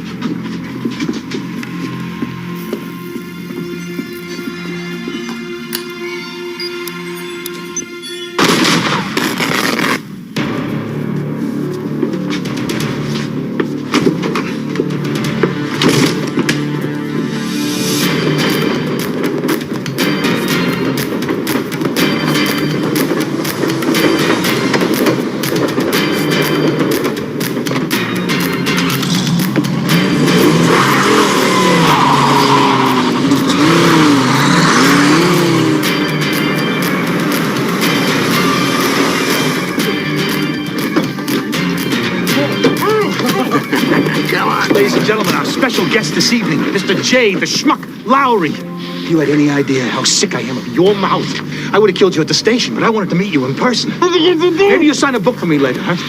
First, let's take a little ride. You want to ride in the front, Jay? Come on. Come on, Schmuck, let's ride in the front. Get him in there, boys. Come on, get in there.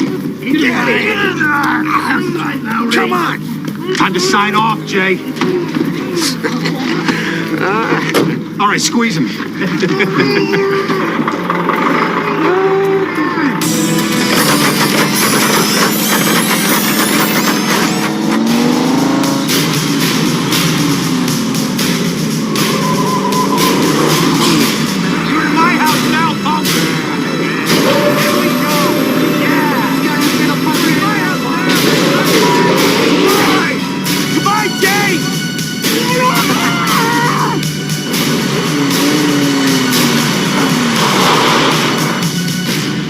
Westlake, are you sure he's here?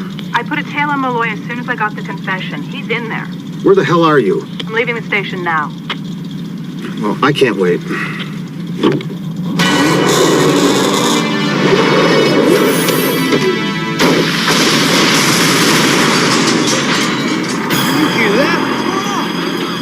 What the hell is...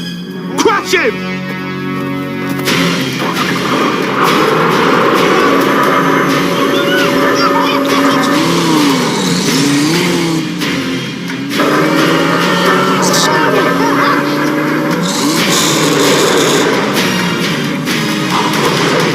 Get rid of the car! You got it!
Take him down! All right, all right.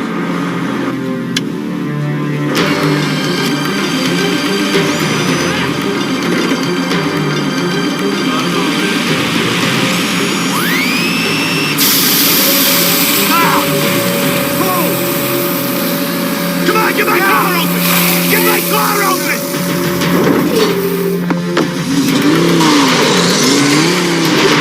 Come on, get the car!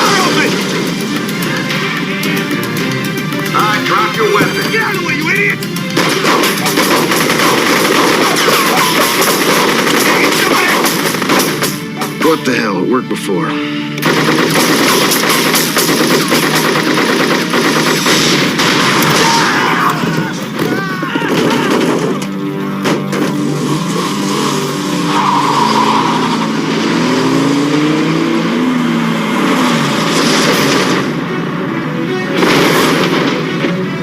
Jeez.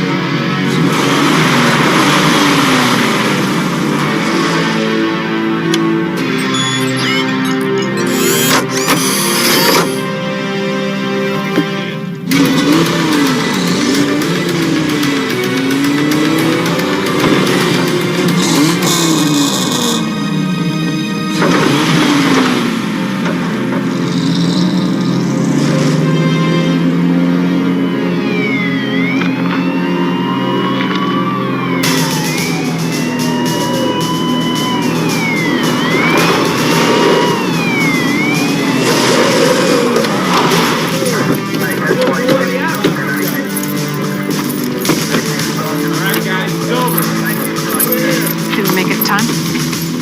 One of us was late. Yeah. Come on, get up!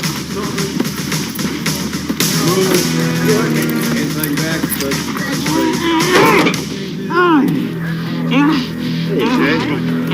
How you doing? You want me to take that tape off? Wait. What's wrong? I want to enjoy this as long as possible. Hey, Jay, listen. You do realize you're gonna have to keep this quiet, right? Sure? Okay.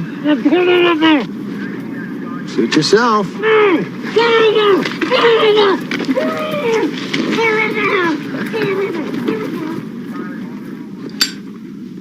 It's great to be back. Great to be alive. No one likes the sound of my own voice better than me. And let that be a lesson to all the slime balls out there who think they can stop me from speaking the truth. You know, I got friends out there who would love nothing more than to kick your ass. They did it to that lowlife Terry Malloy, and they can do it to you. Now, when I spoke about these people before, I misunderstood. But they're out there fighting the good fight, trying to make this cesspool of a city a safer place to be.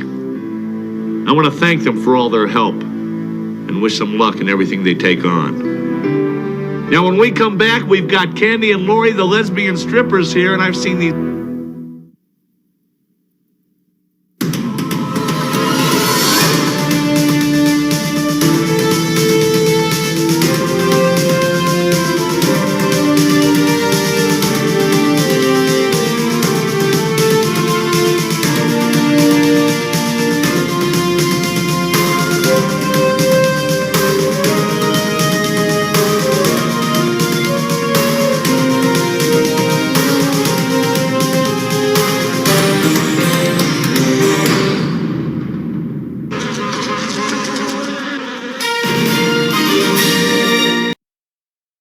Announcing the Fava half-price sale. Buy any pair of shoes at Fava, get a second pair at half price. Better hurry. Buy leather pumps, get boots at half price. Buy leather flats, get Olympians at half price. Buy leather Pumas. Get leather casuals at half price. Pick out any pair of Fava shoes and we'll give you half off on a second pair of equal or lower price. You'll go far in Favas because the styles stand out and the shoes stand up. Fava guarantees it. Buy fashion boots, get sport boots at half price. Buy leather Olympians. Get pumps at half price.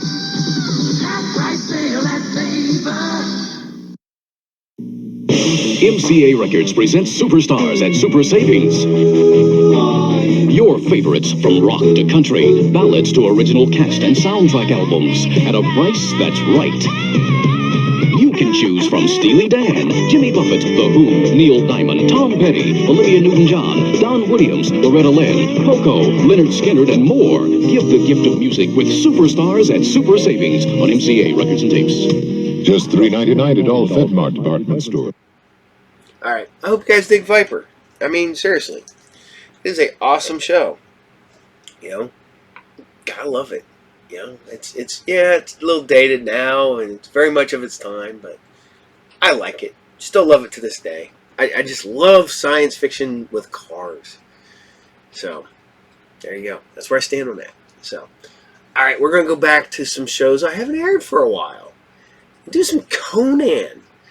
I keep staring at Conan's buddy, the mute guy, and I'm like, man. Carl Anderson from the Good Brothers, AEW, or, from back in the day. Freaking Ring of Honor, New Japan, WWE, NXT. Carl Anderson and Luke Gallows. Tell me that guy does not look like Carl Anderson. That's all I'm saying. He looks like a young Carl Anderson. And if I didn't know Carl Anderson was younger than me, I would have swear that's him. But, I'm on a Conan kick again. There's so much good Conan product out there. You got to jump on it. You got to love it. I think I'm getting ready to run a Conan campaign. Probably after I getting ready to start some World of Darkness. So, alright. So here you guys go. This is Conan episode 4. And this is Siege of the Alasan Bar. Enjoy. After the ocean swallowed Atlantis, and before recorded history, there was an age when mythical kingdoms spread across an uncharted world. This was the age of Conan. Enslaved as a boy, Conan grew into a warrior. He escaped to encounter mystery, magic, and myth, while forever facing the ultimate master of sorcery. Lover, friend, hero.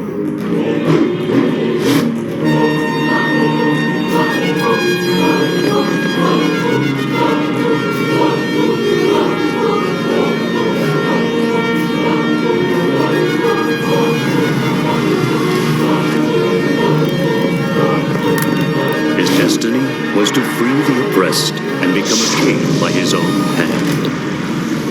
Conan. First thing I noticed was that our food supply went up. Volkar was gone. Our friend returned to his homeland for a great feast and decided to settle there. With some of the new sights, I'll get over Volkar's loss quickly. I'm sure.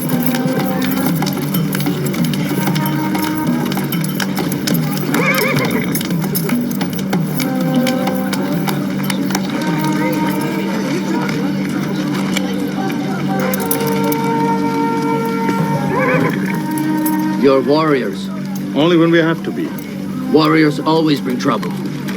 I think they carry it with them in their saddlebags. We will be no trouble to you. All we need is some food and a place to sleep for the night. That's what we were told by him. He has already overstayed his welcome. I have not yet worn out the gold I gave you. When I do, I will leave. Are you like him? First a drink, and after that you steal our women? Stealing women is not what we do. They will not have to steal. They can borrow what they want. Regardless, I must ask you to leave. I'm Conan the Cimmerian, and I'm on my way to Nibida. We have heard about you. There are always soldiers close behind you. You can eat for a price, but you cannot stay longer. I don't want to put you in danger. If there are soldiers behind you, you endanger me. How can I? I don't even know you. I'm traveling in the opposite direction. The last thing I need is to be taken by soldiers. Are you a thief? No more than you, barbarian.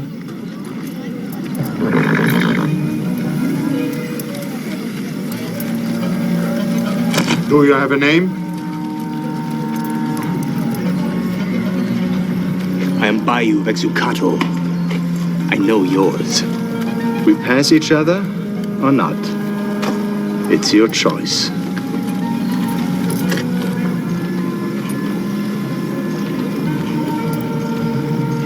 I would rather hear music than your death rattle. So would I.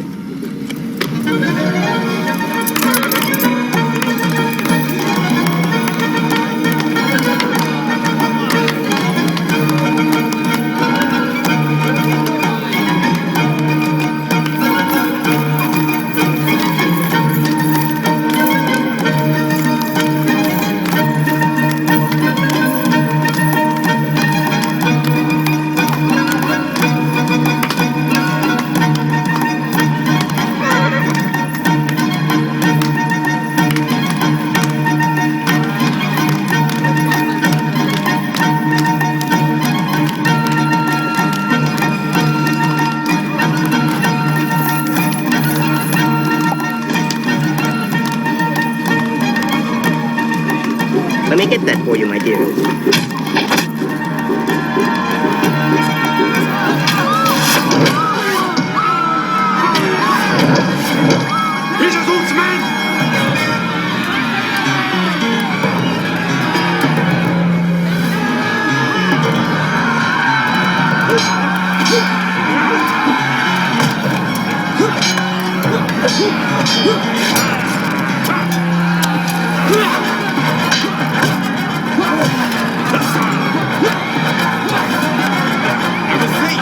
You brought this upon me. Run! I hold them out. I do not run.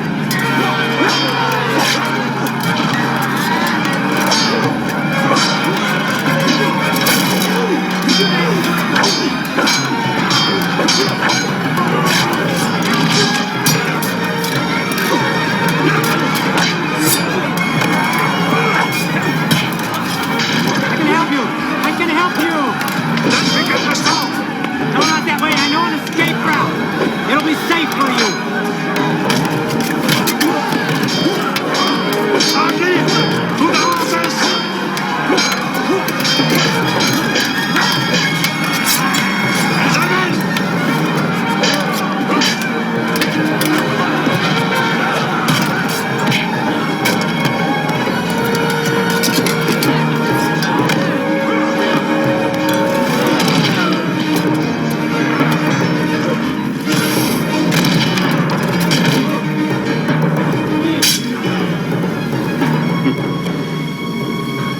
They're on the road to Al-Sambar. Many men have died there. I would not like to be one of them. There it is. Al-Sambar. I know. I left it yesterday. It is strange that we were not followed. You're not grateful for that? You want to go back and fight some more?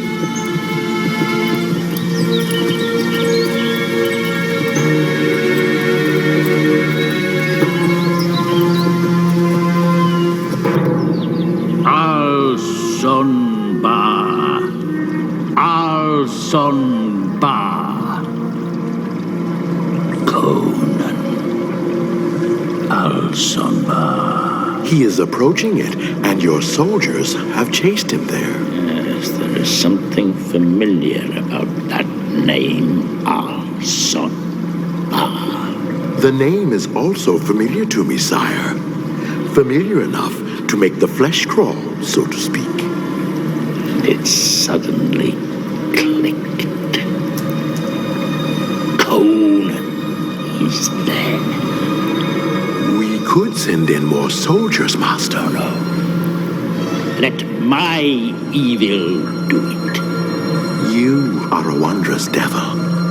You're trying to flatter me. When have you ever known me to lie, Master? I will send my generals to surround the village.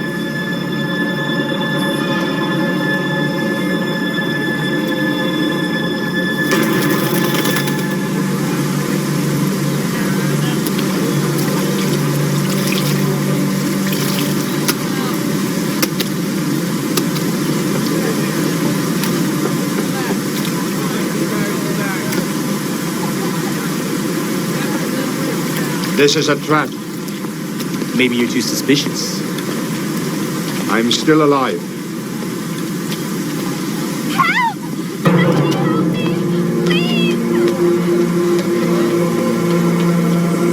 Sable!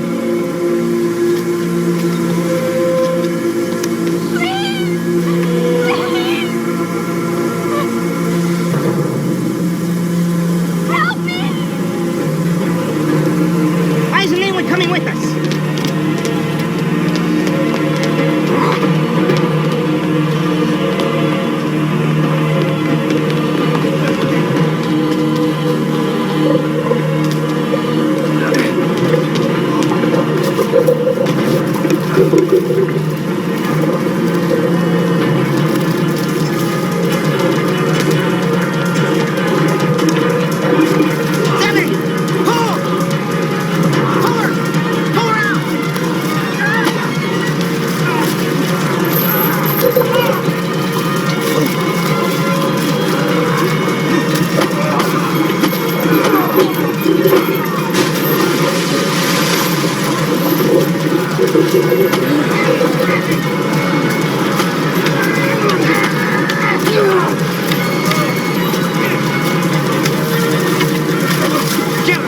beast. If it lives, it can also die.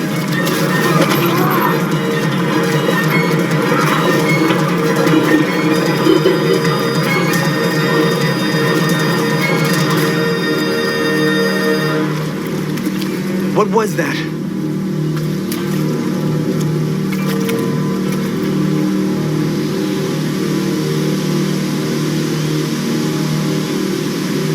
Everything is where it should be.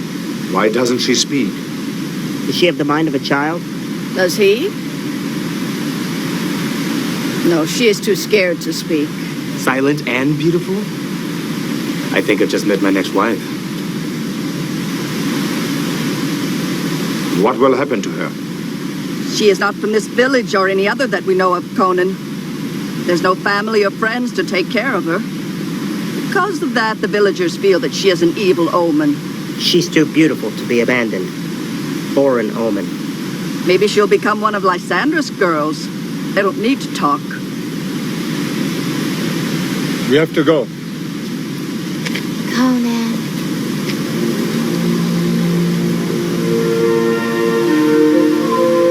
An evil omen.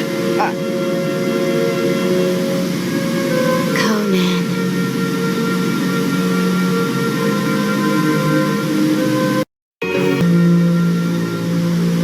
Conan, the monster fled from you. All the more fuel for your legend. You put my friends in danger to save yourselves. I hope I never see this place again.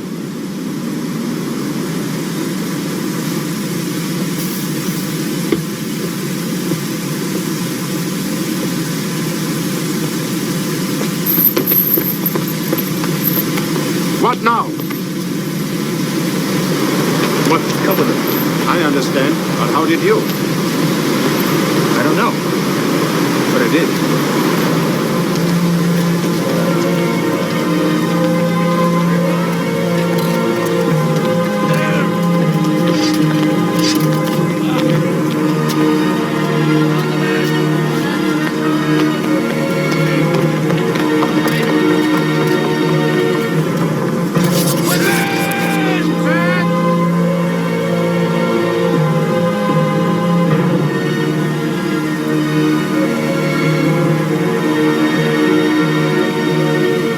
We are surrounded. I'm aligned with you whether I like it or not. The choice is also ours. Didn't make you barbarian. But time is running out.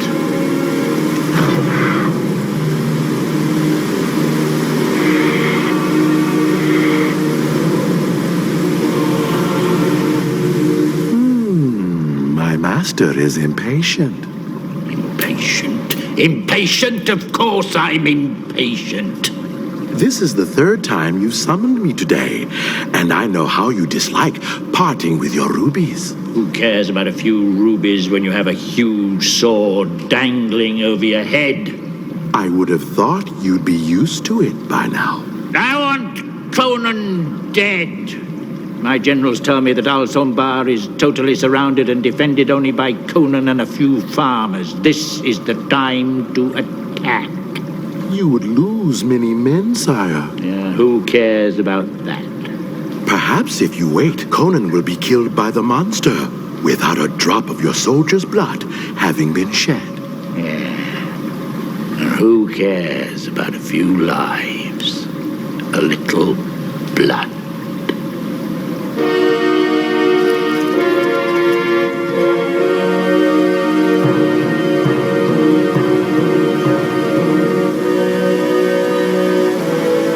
What do we do now? They've been there for several hours. I say we find the weakest spot in their line and break through. There are reasons they do not attack. They know something we don't.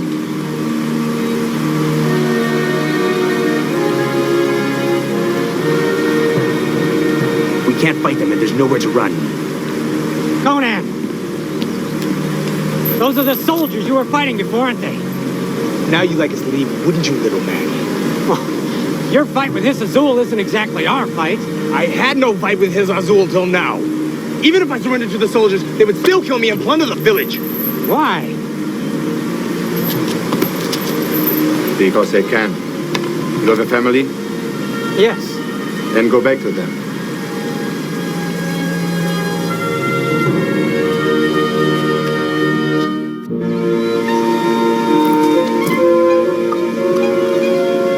Never refuse a good meal. Food is strength.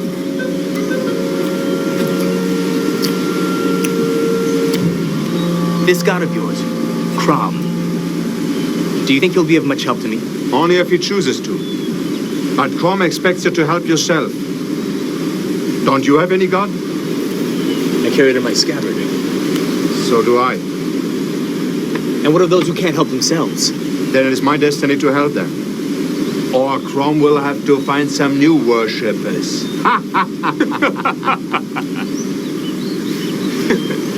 You find humor in your danger.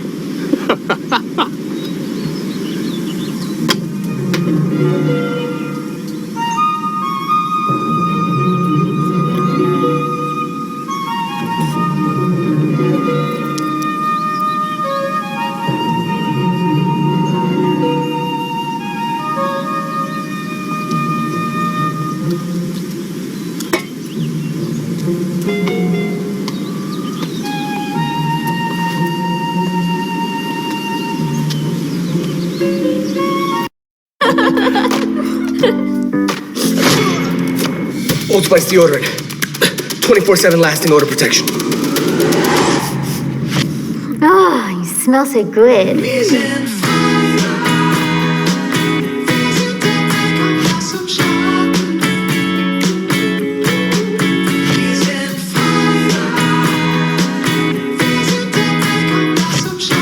Hey, where you going?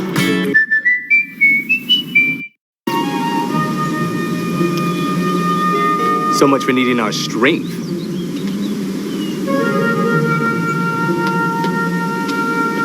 You saved me twice now, and yet I ask more.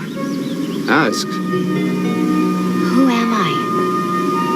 You don't know? All I remember is arriving here at the village. The midwife told me you and your friend saved me from some sort of a beast. That's when we first saw you. And not before? You didn't see where I was coming from, or if I was traveling with anyone? No. My clothes, were they peasant's rags, or perhaps a noble's gown? I saw no clothes. None? You were beautiful. But naked? I only saw your face.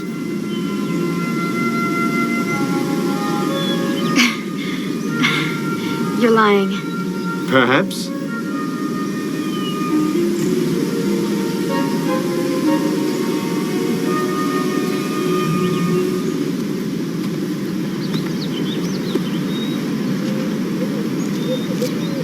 So you weren't trying to escape. You simply wanted to talk to me. Yes.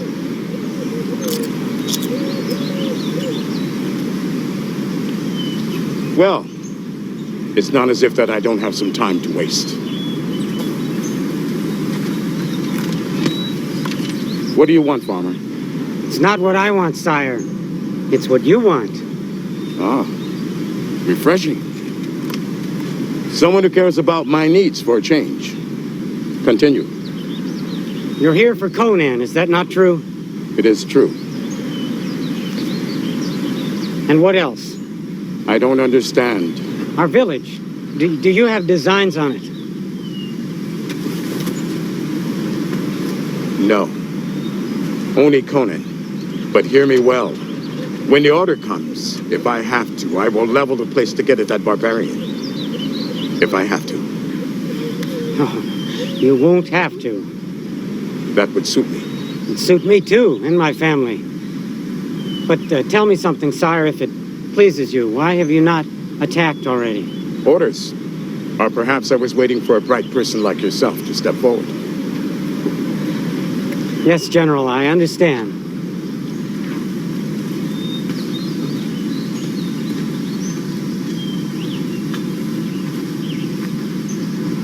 No, farmer. We have no designs on your village. You can trust us. We're Hisazu's army.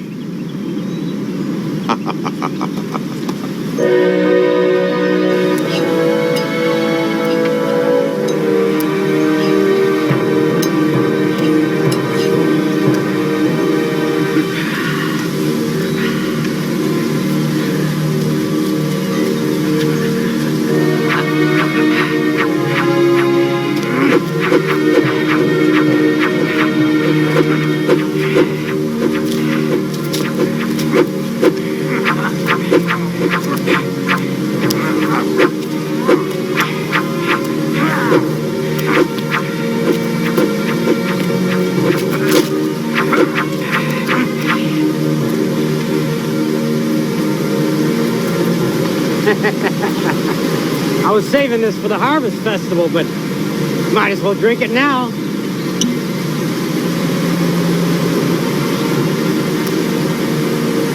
Might as well.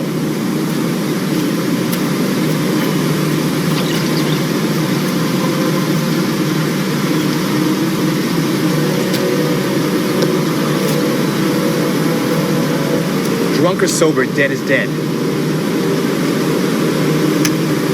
Oh, I suppose it could take its toll. One drink. A toast to our passing.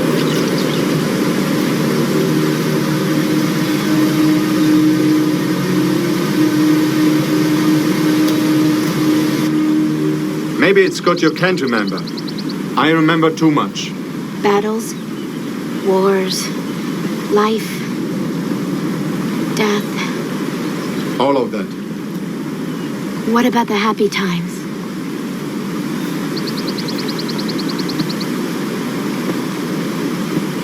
There were happy times. But surely you have memories of a more tender nature. Some. I wish I did.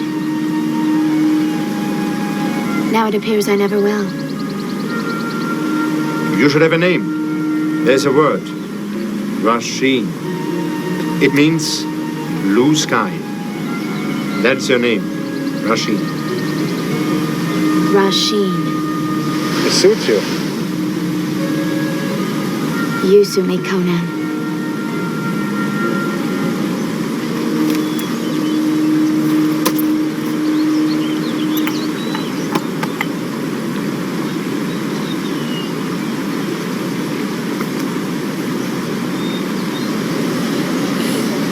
It is not death I fear, only where I will end up.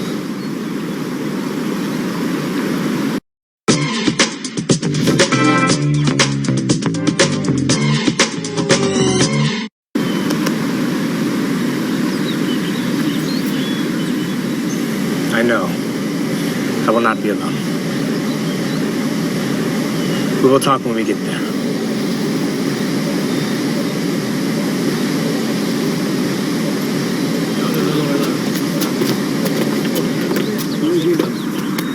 Out of the way, oaf.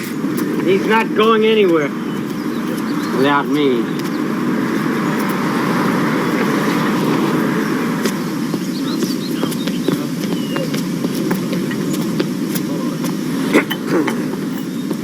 It appears the battle will be getting early today, and not with the enemy we expected.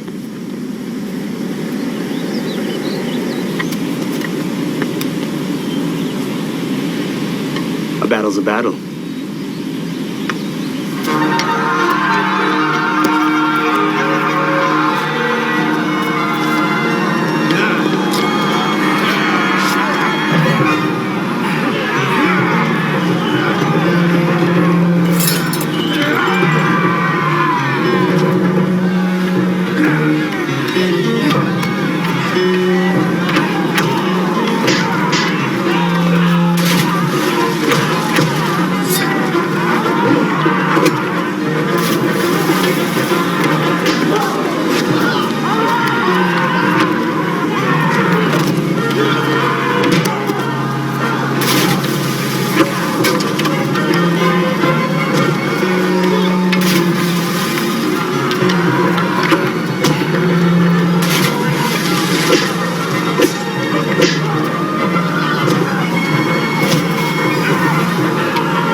Loudly.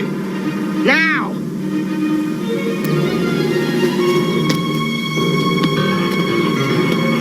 It's simple, Conan. You surrender to the soldiers, or your friends die.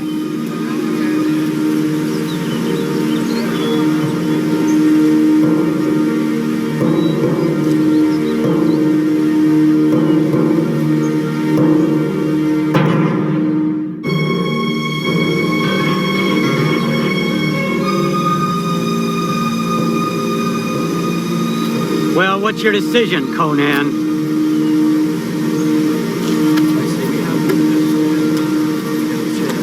I could kill a dozen of you before I die. Yes, but what about those two? They are going to die anyway. Now let them go or pay the price. Wait!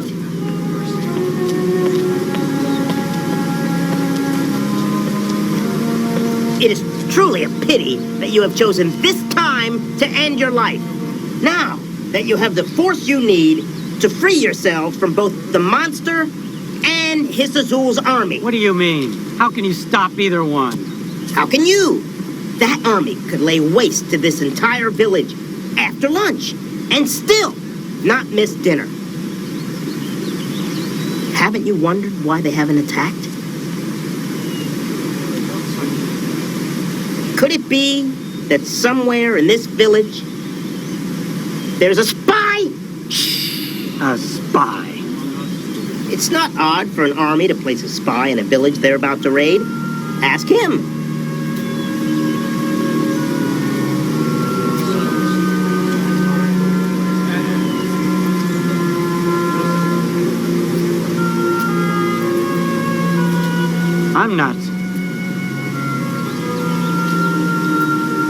I'm no friend of those soldiers. If there's a way to keep this village safe, I'll listen to it.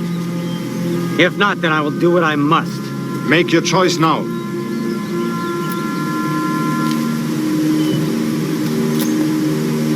Well, we'll take him and let those two go. No. No conditions. Maybe you want this village to fall for some reason.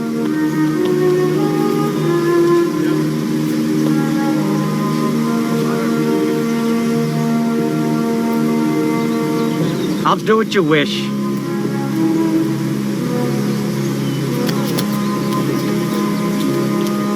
I hope your gods and your will are stronger than mine. So do I.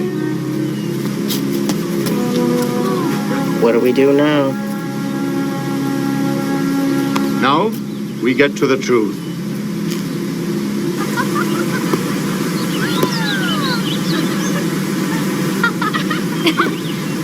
Catch.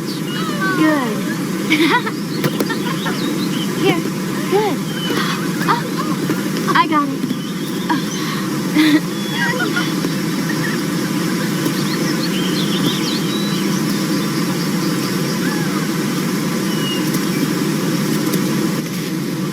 It's not much of a plan.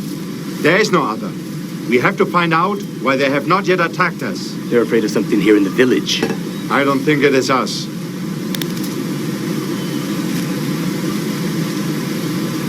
Good point. What if the sentries don't know anything? They know. Soldiers always do. We don't. We ready then? I want to help. It is too dangerous. I'm already risking my life just being in this village. If you leave, they'll kill me. And if you fail, we'll all die anyway.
Not yet. Let them become more careless. That's fine with me. Conan, I don't like this. I know you're fond of her, but that does not mean she can be trusted. I like you too. All I can give is trust.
Conan! You would risk your life to save one of the enemy? There's a common enemy. It has to be killed.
Rashid!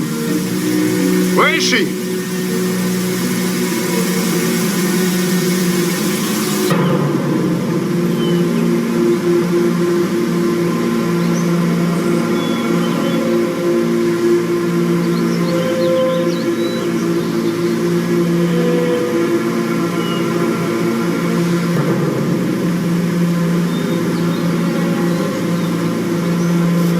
Rashid! What happened to him? He's cold. And bloodless. How could that be? It took us blood. What did? The creature. But we... You killed it! Maybe there's another one.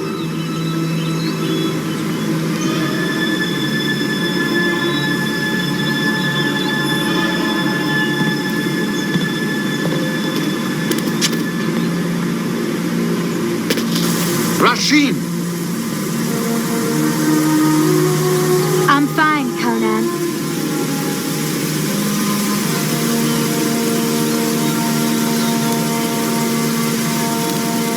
Did you see any more of those creatures around? No. But to tell you the truth, I was afraid to look. Conan. Conan, can we go back now?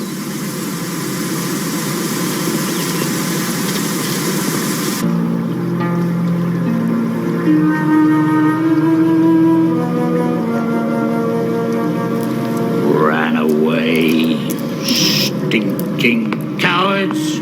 The beast has taken many of them.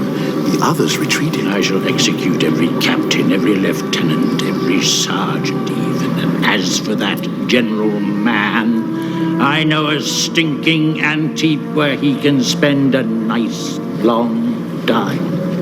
I recognize your rage, O wise one. New Mr. Clean Ultra Foamy Magic Eraser with the cleaning power of Dawn, plus the scrubbing power of a magic eraser. But tell me the reason. Have you no ears? Literally speaking, no, but... Then do not mock me, Skull. I'm not in the mood. My army has abandoned Conan. Perhaps, but Conan must still survive the monster. Then let us pray that you are right. Pray?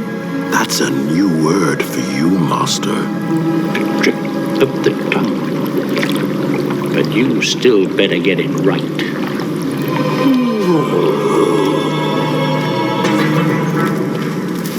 Well, if there's one thing a farmer can provide, it's food.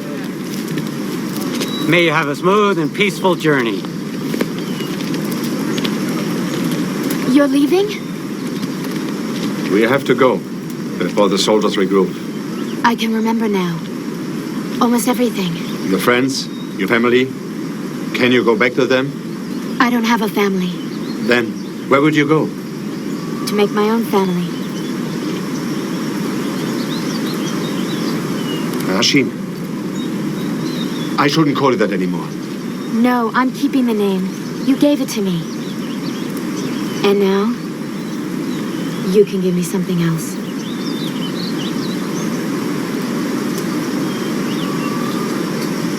There's no time right now. We have to leave. There's plenty of time. The soldiers don't know the beast is dead yet, and if they decide to check, they'll send a scout or two. Not an entire army. You needn't worry about us. We'll find something to do.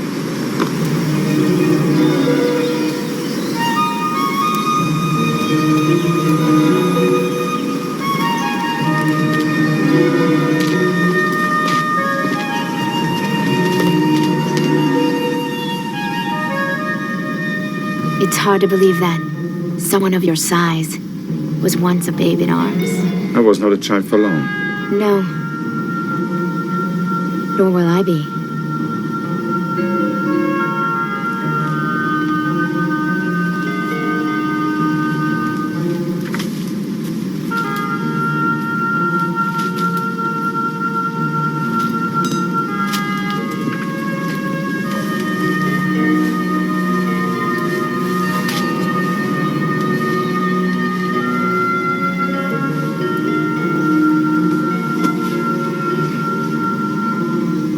I've waited so long for this. 2 days. Much can happen in 2 days. The lowly caterpillar becomes a butterfly in mere hours. Now, come to me.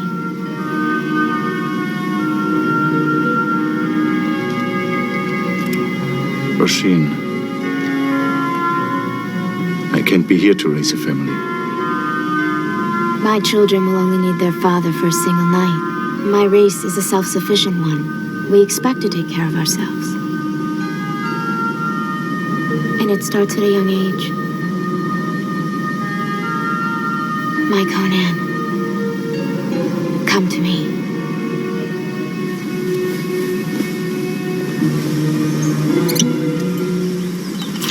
That creature couldn't have killed those soldiers. It was dead before they were. I'm sure of it. Like Conan said, maybe it was another one of those accursed creatures. And how did Rasheen avoid it?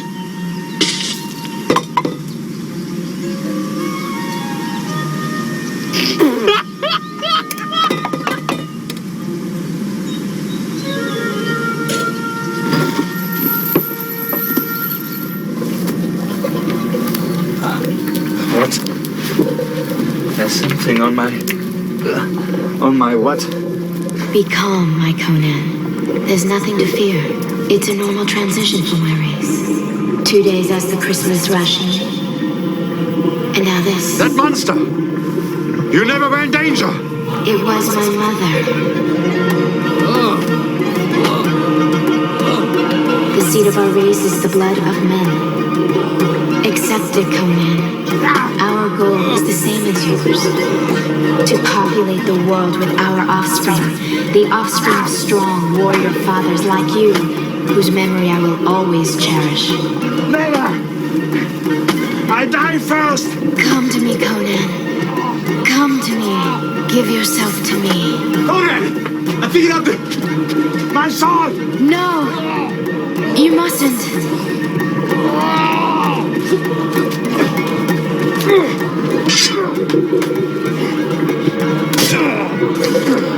I really do love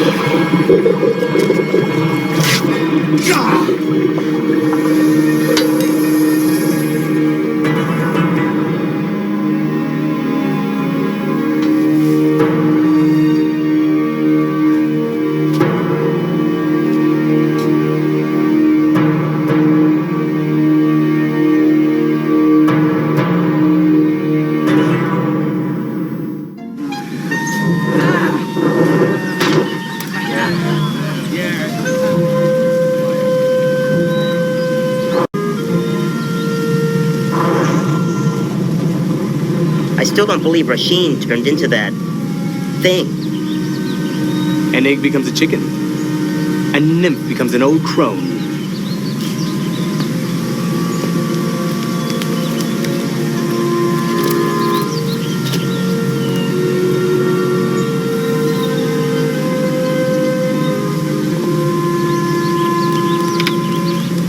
Will you travel with us?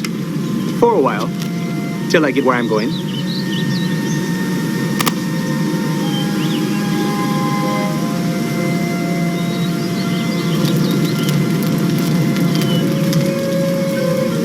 In any event, I'm sorry, Conan. Truly.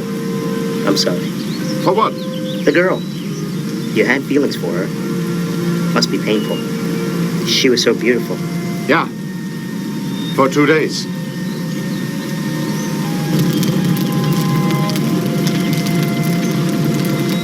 For many, 2 days of beauty could be a whole lifetime. Yes, if you intend to live for only 4 days. He doesn't live life enough to really feel it. What could you offer a woman? What could you? I have brains. I have strength. I have guile. What is guile? My point exactly. If you have insulted me again, I will so watch you like a gnat. If I called you a buffoon, that's an insult. If I called you an idiot, that's an insult. You should calm down. Perhaps you're correct. I'm sorry. Accepted. You do know what accepted means, don't you? 7, you should translate. You should admire what he does so well. So I'm to be thankful for the insult heaps upon me. I should accept him like the good pain of a man who likes the feeling of a stomach cramp? Is no one on my side? Crom! Pray to Crom. He once saved a horse of mine.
Did you see the latest Nintendo newsletter? Whoa, nice graphics. I'd like to get my hands on that game. You mean you haven't played it yet?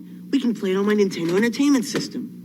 It's the Legend of Zelda, and it's really rad. Those creatures from Ganon are pretty bad. Octoroks, Tektites, Levers too. But with your help, our hero pulls through. Yeah, go Link, yeah, get some.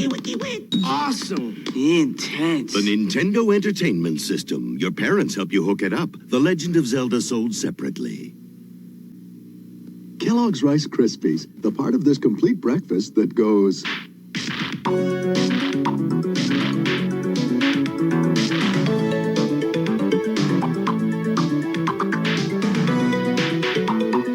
Kellogg's Rice Krispies. Have you heard how good they are? A Rice Krispies joke machine can make you a comedian. Why does a cow wear a bell? Because its horns don't work. One free in Rice Krispies. Theory? Loud and clear. Take off. Roger. Launching exciting new Sonic Rangers. Prepare to dive. Go for it. These headsets are voice activated, so instead of fooling with on and off buttons, your hands are free for other things. Turbulence ahead. I read you. New Sonic Rangers, built tough for wherever the action takes you. Over now. New Sonic Rangers from Fisher-Price. Batteries not included. Alright, I hope you guys enjoyed Conan, because why not, man, seriously. And that dude at the end, it looks like Carl Anderson and one of the Bloodline show up at the end. Just thought that was funny. For those who love wrestling, I still love my wrestling. Surprisingly enough, I don't watch much on television. I don't know why. Man, I will go see it live every chance I get. I will always, man. If it's going to come down to Dayton here next month, I'm going. It's on a Thursday. Me and the Brandon are going. We're going to go see some AEW. I haven't watched AEW on television in probably a couple years now, but I've gone every time they've been local, and I still have fun. I love going to see indies. I love going to seeing the big guys. I love seeing the mid-range guys. I'll go to Michigan to go see them. I'll go all over Ohio. I've gone to Indiana. Something about pro wrestling and having fun. Because, why not? Have fun with it. Not to be taken seriously in any way, shape, or form. So, alright. So, glad you guys like Conan, because we're going to slip on over to some John Sable Freelance. This was a first comic. I found this was in junior high. I remember when it came on air. Because I was, like I said, used to read Comic Scene magazine. And they had an article on it. And I'm like, what? Mike Grell made a TV show? For those who don't know, Mike Grell is famous for two big things. Longbone Hunter from DC with Green Arrow, which was one of the best Green Arrow storylines ever. He made Green Arrow pretty cool again, but he also created one of my favorite DC characters. That's right, Warlord. Love me some Warlord. He did that, but John Sable Freelance was something he did for First Comics. It went to, I believe it ended up at IDW a few years ago. I don't know who has it now, but it was pretty cool. I mean, the fact that we got a comic book related TV show that was not one of your mainstream heroes. It was not your Spider-Man, your Hulk, your Captain America, not any of that. A super kind of obscure character at the time. I mean, most people didn't get First Comics. First Comics was a comic book store only book.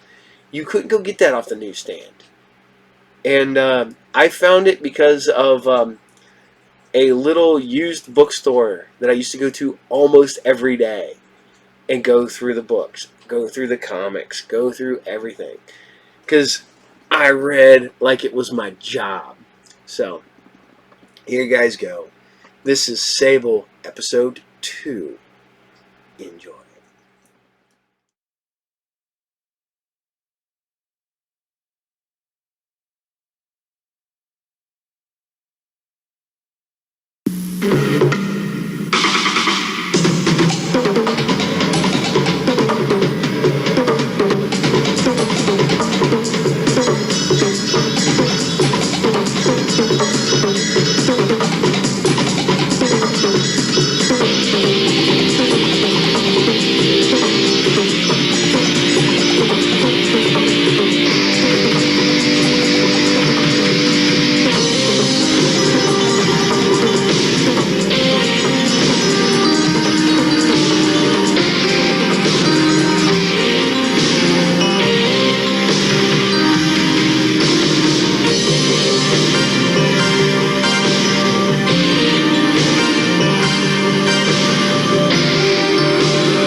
Miss Kendall's office. Good morning. Marika, if we could bottle your good nature, we'd make a fortune. Mr. Fleming, how are you? I believe that's what's commonly known as a loaded question. Is Eden there? Not until late this morning. She's gone off to a meeting. She said it was very important. I'll tell her you called. Thank you. Cynthia, my dear, is that dough raw something I should know about? Party's in there, but I wasn't invited. Miss Blackman? Mike? Could you please turn that down? I find it very difficult to believe you can actually work amid that rush. That's hot. Now morning, for some Nick. local gossip. Really? That FBI agent I who find it kidnapped the granddaughter inspirational. of Thomas Watterson has begun You just serving said a turn it 30-year down. sentence Since when did you start listening to me? espionage. Campbell supposedly captured by the mythical John Sable, a man police still aren't sure really exists. Now back to the quiet storm. Isn't that Waterston guy a friend of Eden's? Yes, he is. Do you know where she is? Back to work.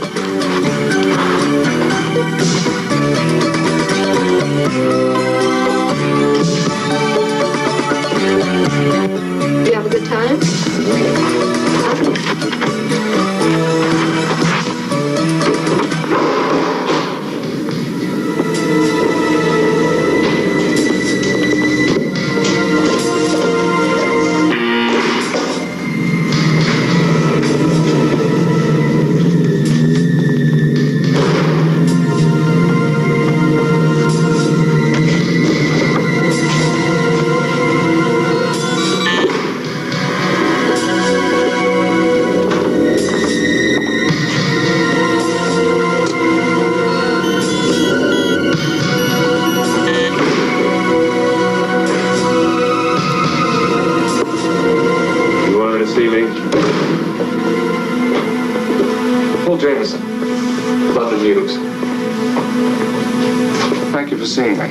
Chicago's a long way from London, Jameson. Indeed.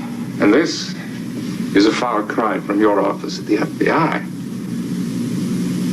What do you want? I'm doing a story on this fellow, John Sable. I want to expose him for the cold-blooded killer he is. What's the point, Jameson?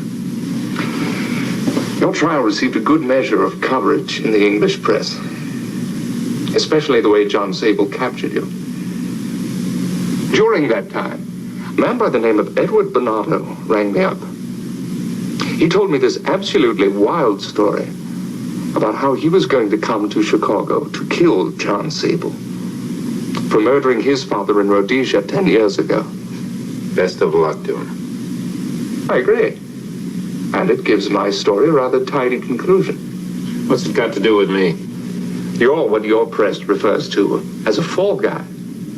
Someone working for the national security, not quite within the boundaries of the law, who got caught.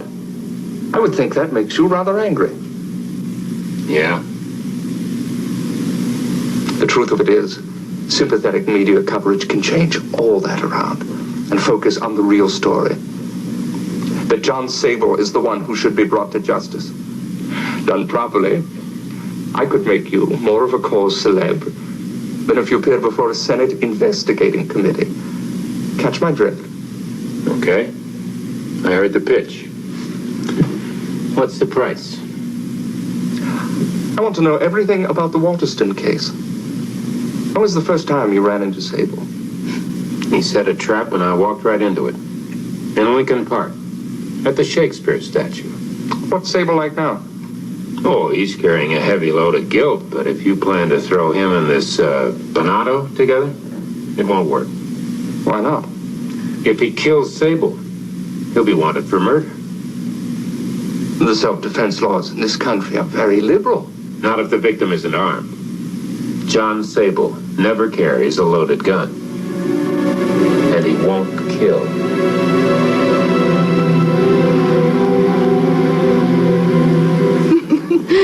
That's an interesting proposal, Mr. Winstead, but I'm not sure. Not sure about what? I have a lot of time and effort invested in Chicago, not to mention my biggest client. Nicholas Fleming accounts for $9.89 million a year. Ooh, you've certainly done your homework. And if you've done yours, you know that that's small change compared to some of my clients at the Winstead Agency. You see, when we package literature, it's publishing, merchandising, television, films, the whole 9 yards. You've always had a reputation for never missing a trick. That's why I'm the best. I'd like to have the best working with me. I'd still hate to lose Nicholas Fleming, even if he is small change. Well, perhaps he'll come with you. But even if he doesn't, at the Winstead Agency, the world can be your oyster. You have the talent, and I can open the doors. Sounds very attractive. That's an appropriate choice of words. Mary, see, I want you with us in New York.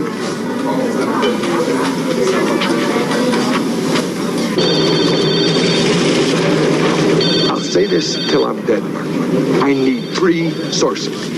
Running an expose on corruption in city government, I love it. Sending some slime bag in a $300 suit to jail, I love it.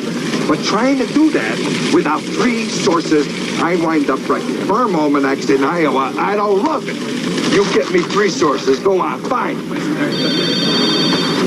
Hey, what do you say, Jameson? Your piece is tomorrow's front page. Listen, you ever want to lead the London news, you got a home right here. Thank you. I'll keep it in mind. No, I'm serious.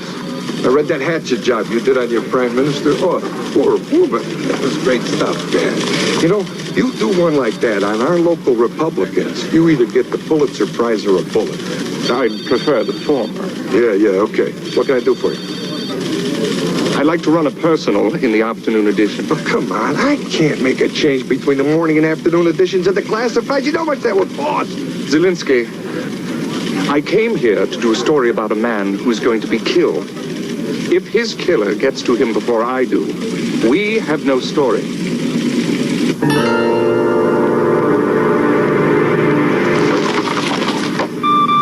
Cynthia, would you get me Mr. Waterston at Waterston Toys? Do you really want him, or would you rather have me? Alas, that with all of life's choices was so easy. The great bard, William Shakespeare. That's not William Shakespeare. Ruin my reputation. No, this will ruin your reputation. Nicholas Fleming, I love, cherish, and adore you. Don't worry, Sable. You I only lust after. Now that I like. We got to talk. Business, pleasure. A little bit of both. You want to go to New York? Which one of us do you want to take? This is serious. I had breakfast this morning with David Winstead. Nice man. I met him last year. He tried to steal me away from you. He offered me a job. You got a job. Sorry, Mr. Fleming, but Mr. Waterston is out of town. Tahiti, in fact. Are you sure? I'm positive. Telephone accuracy is my forte, Mr. Fleming. Thanks. What do you want with Tom Waterston? I thought the whole mess was over.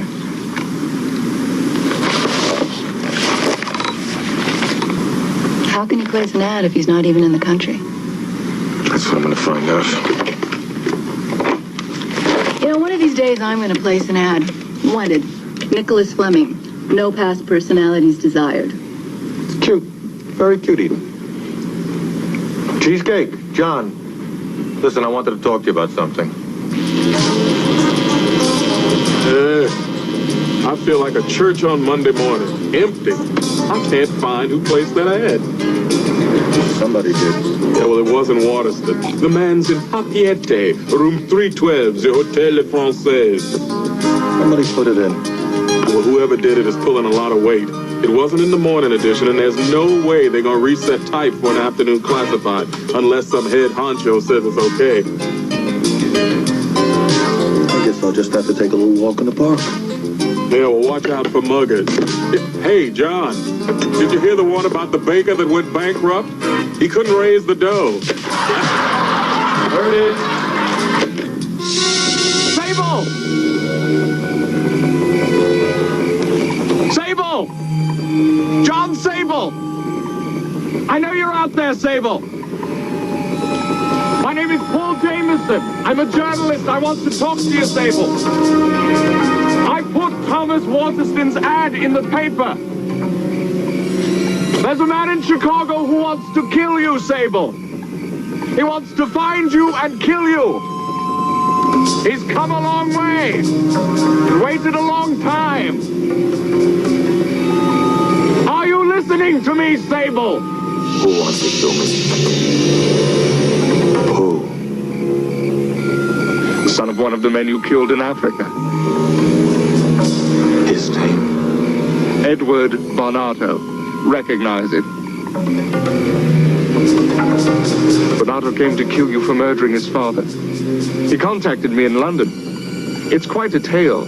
I'm sure even you can appreciate that, Sable. Are you sure he's here? I have an address. My God! Give me Bonato's address. Slowly.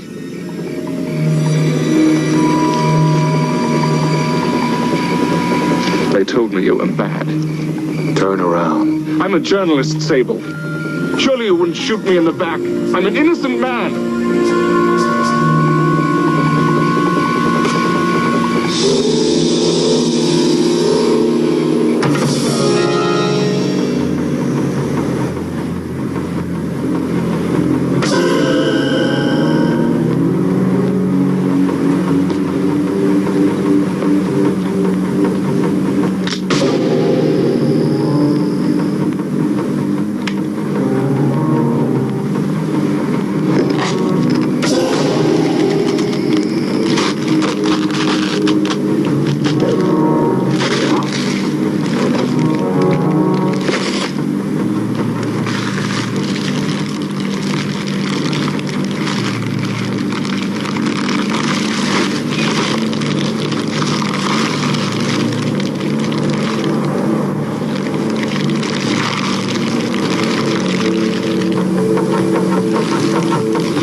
Sable.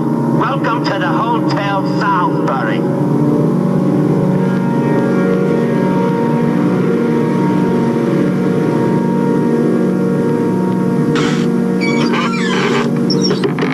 Look at the picture, Sable. Slaughtered elephants, killed in your jurisdiction. Game warden. Slaughtered antelopes, slaughtered by poachers. You hate poachers, don't you, Sable? But they only kill animals. You kill people.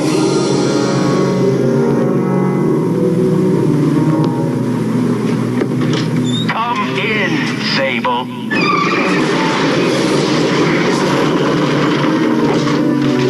Are you still alive, Sable?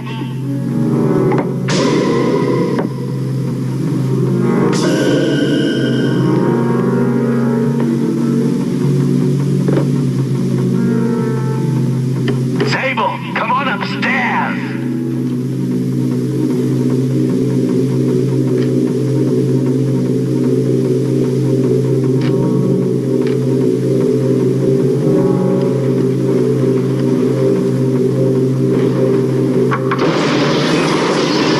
Careful, Sable.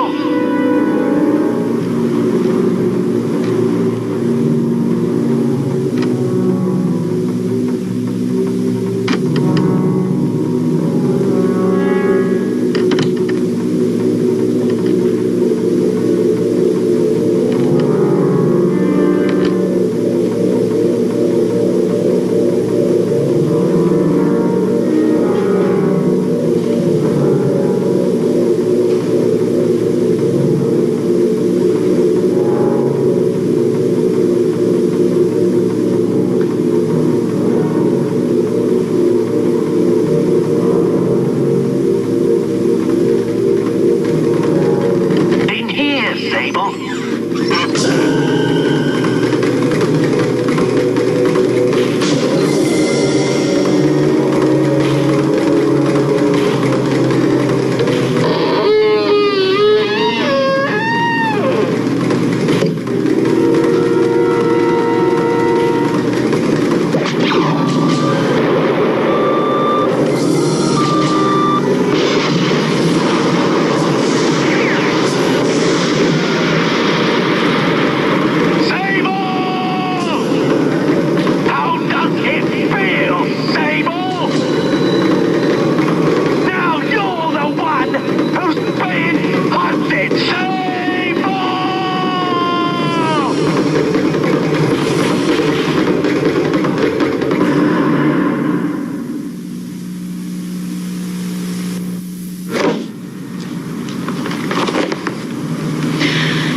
a very popular man in your other life.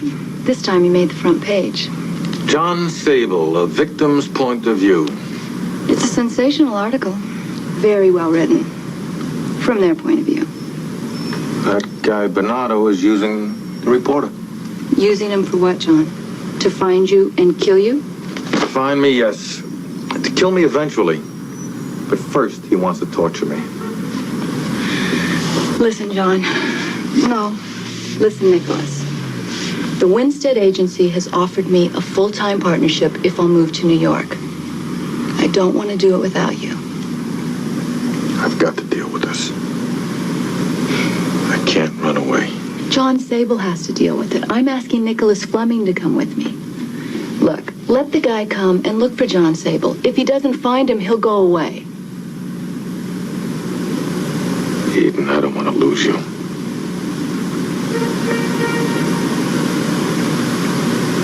But I won't lose John Sable.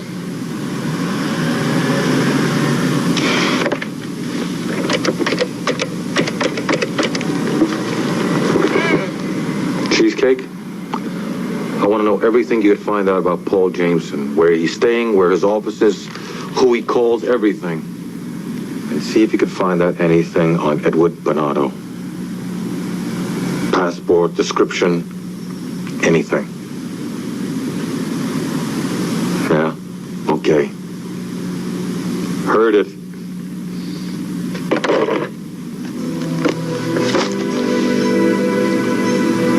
I can't let Bernardo walk around with his hate for me.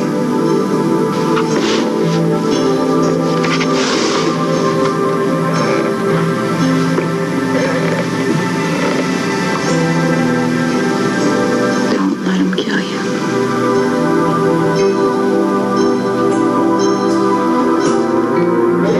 So anyway, Murphy Irby, we're down at the precinct house, right? We're checking up on a story. Now, pretty soon the uniforms bring in this bozo. Yeah, well, they're booking Mr. Looney on a couple of murders over on the west side. And he's screaming to bloody heaven, I didn't do nothing. And the sergeant, he's reading them the riot act, including the fact that they got bodies. They got witnesses, right? He says, I didn't do nothing. I couldn't have done it. Well, the sergeant wants to know why he couldn't have done it. He says, those murders took place in the daytime. That's right, says the sergeant. So I couldn't have done it because I'm a vampire and everybody knows vampires don't kill people in the daytime. Walensky, you got someone in your audience here named Jameson? That's me. You get a phone call, honey. Oh, baby. By this time, he turned the brightest red I've never seen in my life. He's sweating, never seen it. Sable, what are you talking about? How did you know I was here? I watched you walk there from your office. Look across the street. 3rd floor. Do exactly what I say, or you get a bullet right through your head. Where are you, Sable? Go to that building, room 300. He'll give you a letter. It's for Bernardo. Take it to him. I want to meet with him, and I want you there as a witness. But Sable... Do exactly what I said. You get your story, and you live.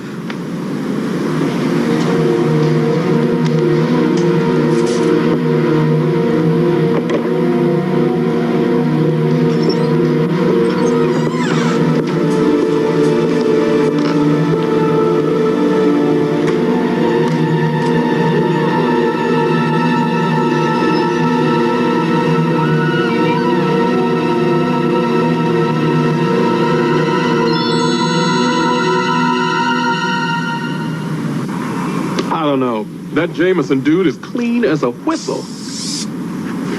What about his phone? Maybe he called Bernardo. I tried to find out if he called him, but that hotel has a new system, and I haven't figured out how to sneak into it yet, okay? Did you get into customs? That was easy, but no Barnados crossed at any of our borders. Besides, you gotta figure the guy's using another name. John, did you hear the one about the guy with no name? He called himself and nobody answered. Oh, cheesecake. All right, I have to work on that one. But where do you plan to meet these gentlemen? At an L station. An L station at night? Are you crazy? Those places are dangerous. You want me to wait up? No, you keep checking. I know you'll come up with something. I always do. I always do.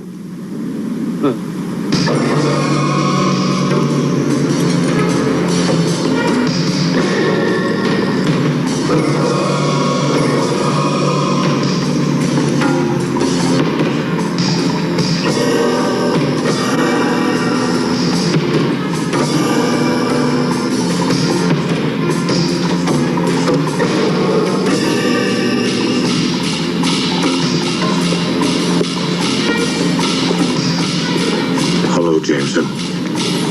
You must be Bernardo. Sable. I got your letter. This is what I think of it. It's a little late for an apology, Sable. There's no statute of limitations for murder.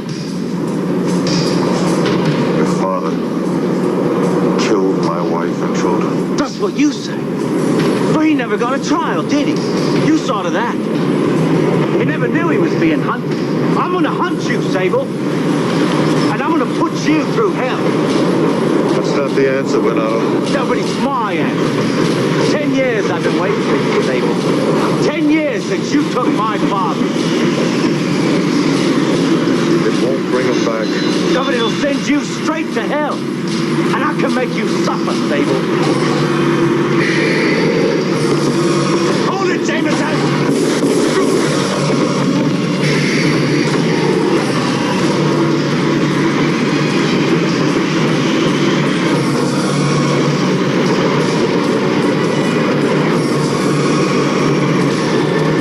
The gun is empty, Sable! Just like your life!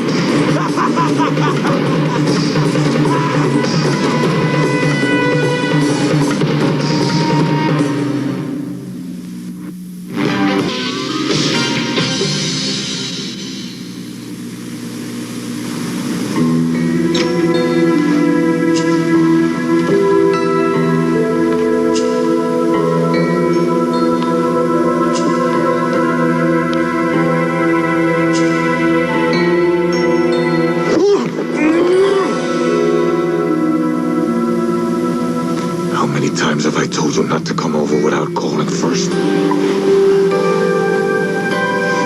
Well, it got your attention, and that's something.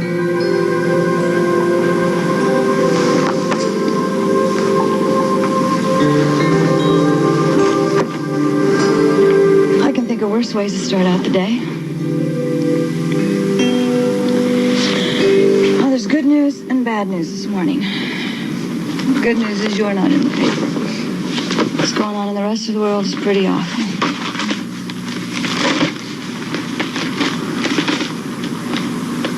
You know, you look like something the cat threw out and then dragged back in again. You want to talk about it?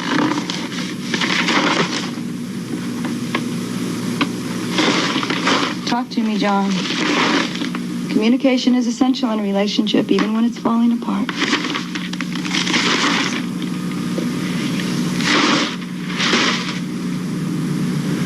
Nothing there.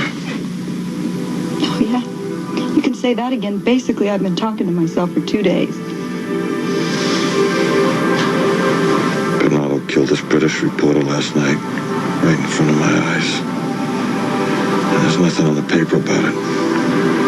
You saw it? I couldn't stop it. There's nothing I could do. Maybe you shouldn't have been wherever it was you were in the first place, John.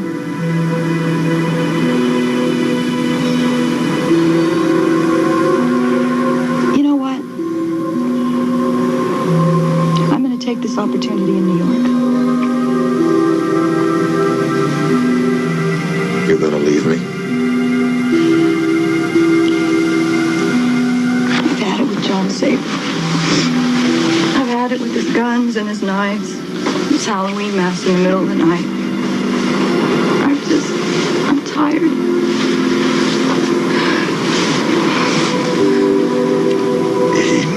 I got a plane to catch, John.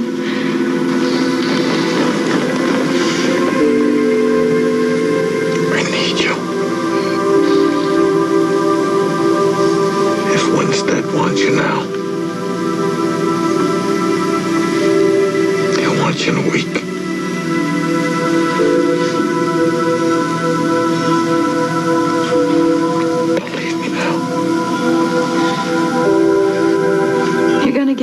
killed John. And I don't want to be the one they call in the middle of the night to come and identify the body. Don't do that to me.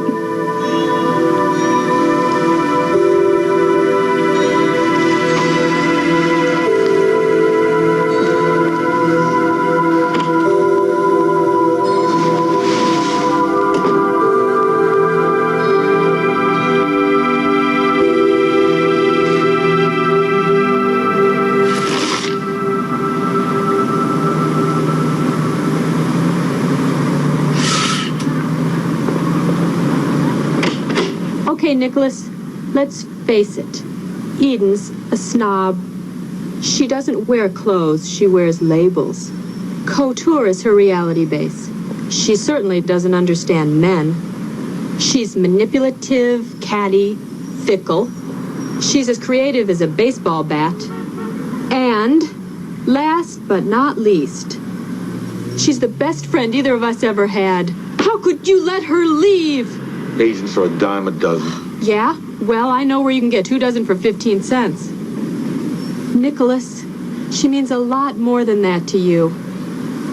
I didn't let her leave. Eden makes her own decisions. God, men are so stupid. All she wanted was for you to talk her out of it. Did she say that? No. Not exactly. I understand women. I happen to be one. Oh, Nicholas, I'm gonna miss her. So am I. So? Do something about it. I can't. You know, if the mighty Casey had said that, Mudville would have lost.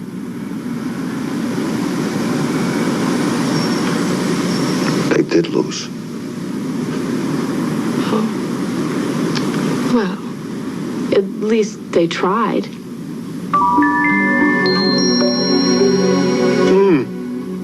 You certainly know the way to a man's heart. You'll make somebody a great wife someday.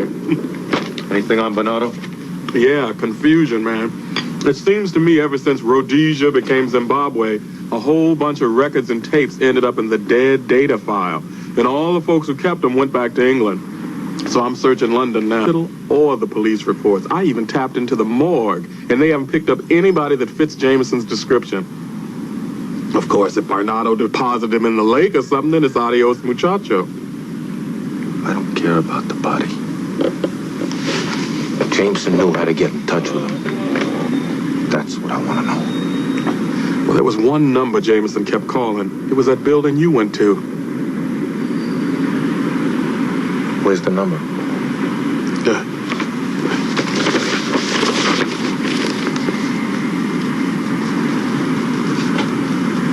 Here.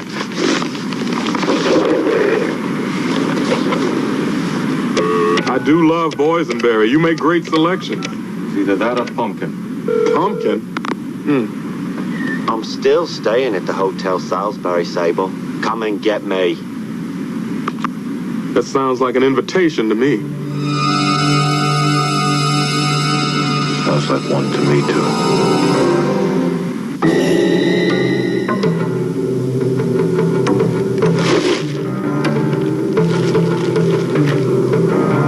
Welcome home, Sable!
Thank God you're here.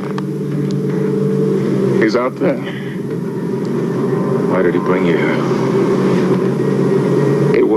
me anywhere. Afraid I'd talk before he had a chance to get you. He still wants me to write the story. After you're dead, he says he doesn't care then. You've got to help me. Why? I didn't realize Balahada's the one who's mad.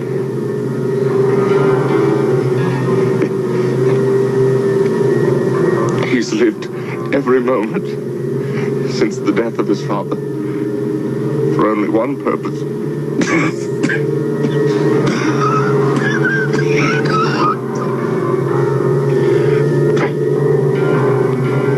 He was British Special Forces, a commander. They taught him a lot. Weaponry, sabotage, mobility. There's all the tools, huh? Acquired them in order to do just one thing. To kill you. Could have killed me last night. He wants you to fight. To be equal to the challenge. So he can prove himself. And he won't stop until he does.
John, are you sure you don't need a doctor?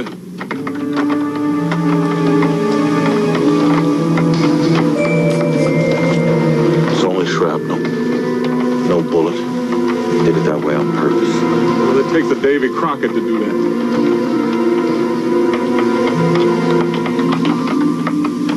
What did he mean about the jungle? Oh, hey, man, this whole city is a jungle. I'll take lions and tigers any day over the cats walking around here. London calling. I do hope these chaps will be of some assistance. What is it? Jameson. Jameson's dead. Find out who killed him. Then it ain't murder, John. It's suicide. Jameson and Barnado are the same person. Seems you made the boy an orphan. His mother was already dead. His father raised him in Africa. He was sent to London after what happened, and he was adopted by a family by the name of Jameson. Try that number again. See if he left another message.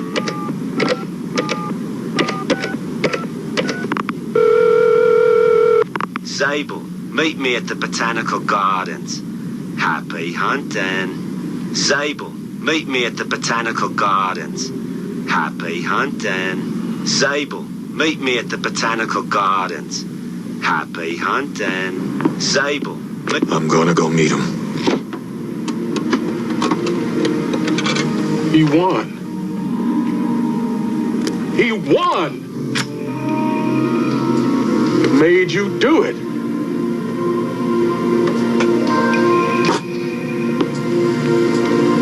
You swore you'd never use that gun again.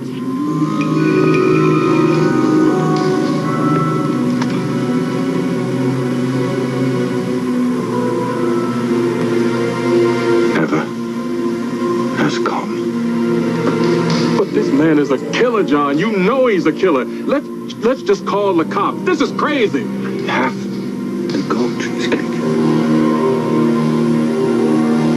And I'm asking you not to.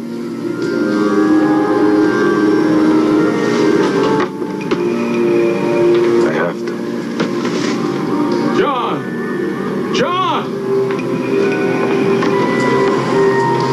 I'm the only friend you got. And I'm telling you, don't do this! You're the only friend I got. Please don't do this.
killed him.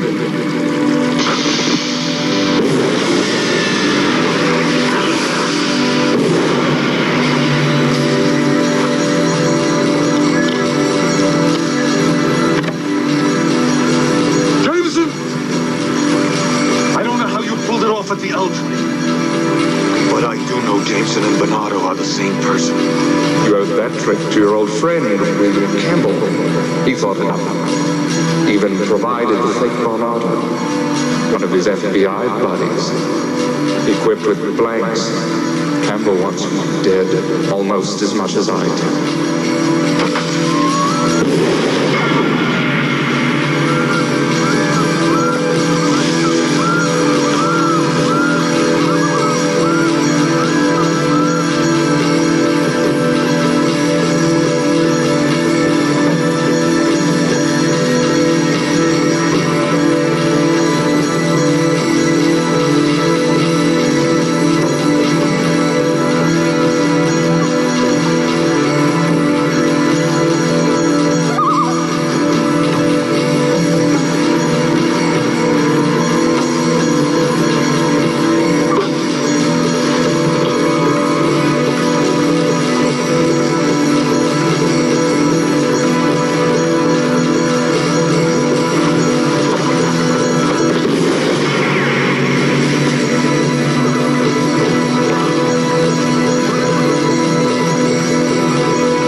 me to be afraid of an empty gun, Sable?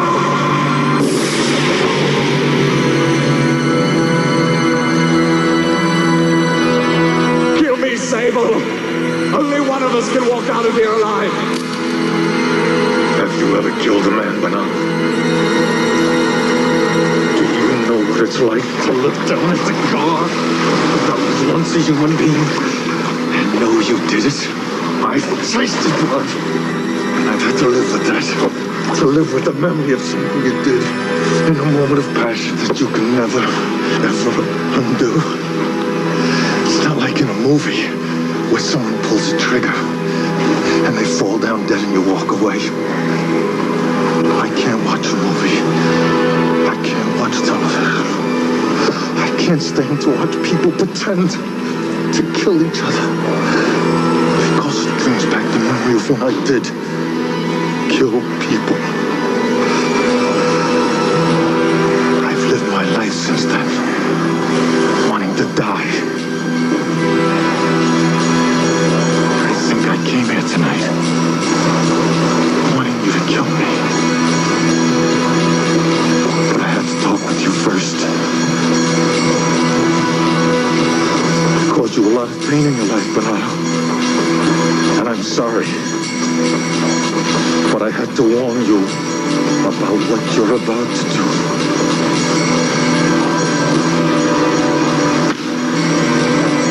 Before I let you do it.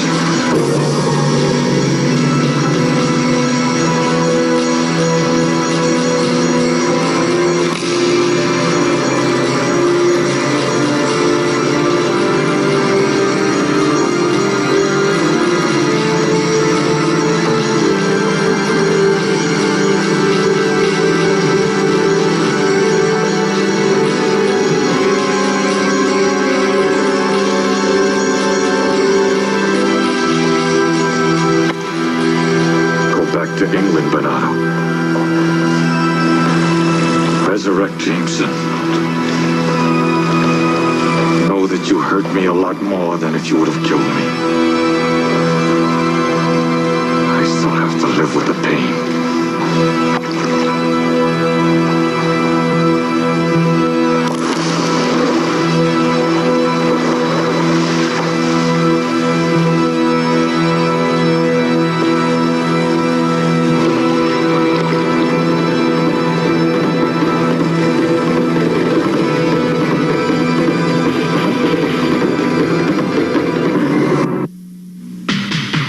Sable will continue.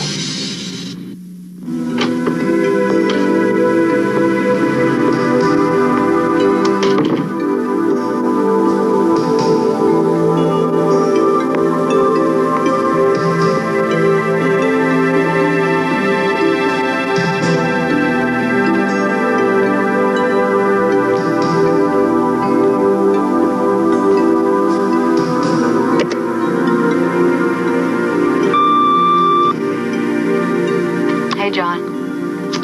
I just wanted to say how sorry I am about what happened.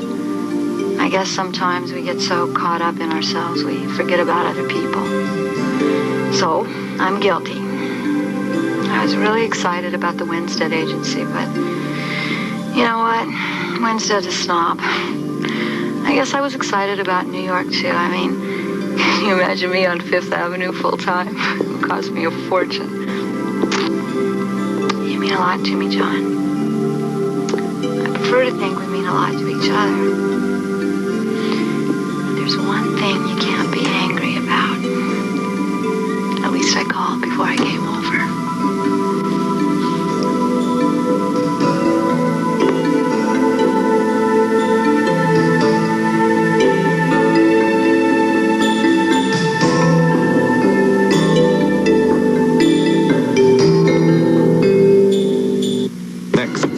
Sable. The Lord giveth, and the Lord taketh away. I just don't know why he took Mary. Babies are our most precious souls. I've wired $25,000 here to Chicago. What do you want with me? You and your wife to turn state's evidence against Johnson and his whole filthy scam. She contacted John Sable. She knew Sister Glory was in trouble. What are you gonna do? Truth! I want the truth! Tomorrow, Dennis Weaver brings you The World According to Buck James. Hey, this is Mike Seaver, and I'm changing my ways. No more scamming on girls or goofing around in school. Just kidding. Growing Pains, Tuesdays.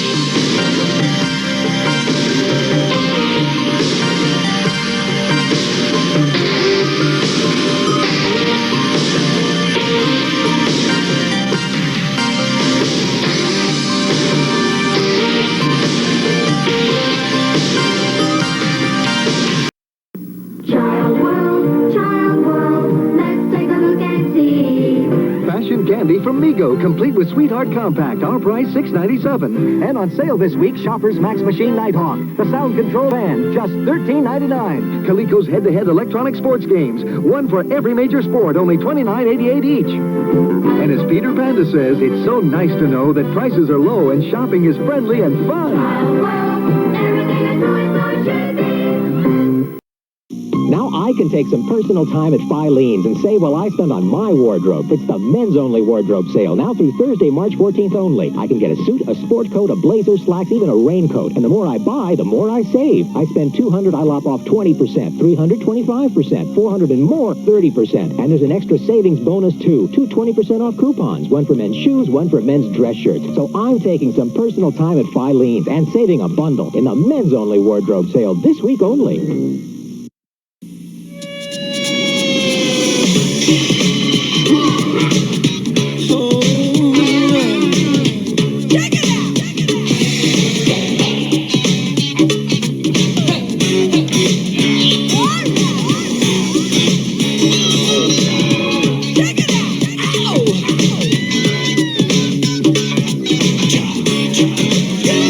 One place puts it all together like no place else.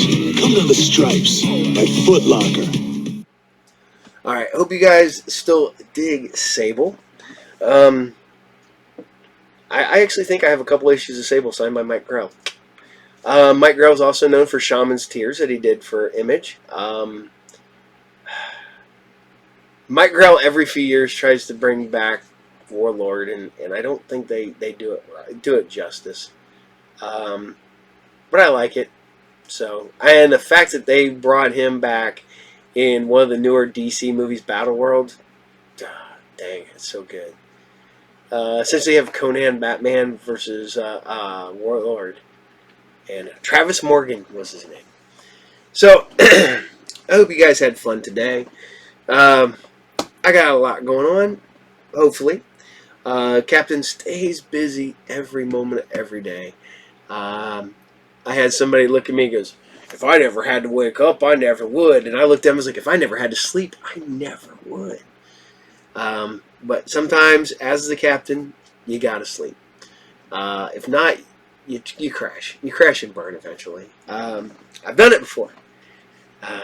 Worked way too many hours. I worked like a year and a half with like 5 days off in like a year and a half. I got Christmas, Thanksgiving, 4th of July, I think. Maybe Easter. I know we got a bunch of holidays taken away from us because of yeah. And then I was third shift, so they would give like Sunday holidays off, so first and second shift would have off Sunday, and then we would have to be back that night. So we'd get off at 7 o'clock on the Sunday morning and still have to be back at 11 o'clock Sunday night, because that was the only day we worked 8 hours. And then, but first and second shift would have the day off because, you know, third shift. But yeah, went crazy during that time period. Like legitimately lost my marbles. Yep. Yeah, couldn't do nothing. Didn't see the sun for like 3 months straight. Yeah, it got weird. Really, really, really weird. Not gonna lie.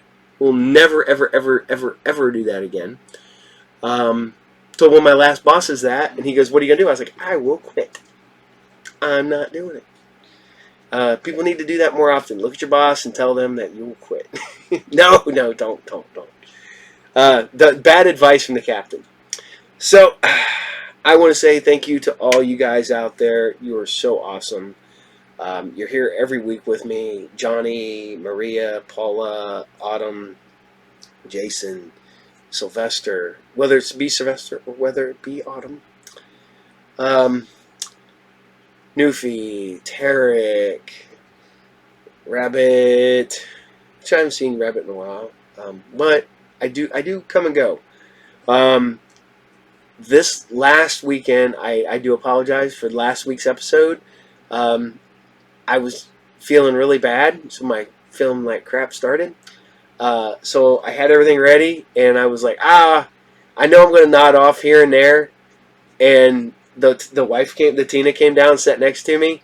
We started watching a movie, and I was out. I slept like, I don't know, close to 12 hours, and still didn't feel like I got enough sleep. So, I don't know. Fighting being sick, then got sick. Man, I'll tell you what. About a year after the pandemic, I got COVID. My immune system has never, ever, ever been the same. I would say if I was lucky, I'd get. If I was unlucky, I'd get sick once a year for like a day.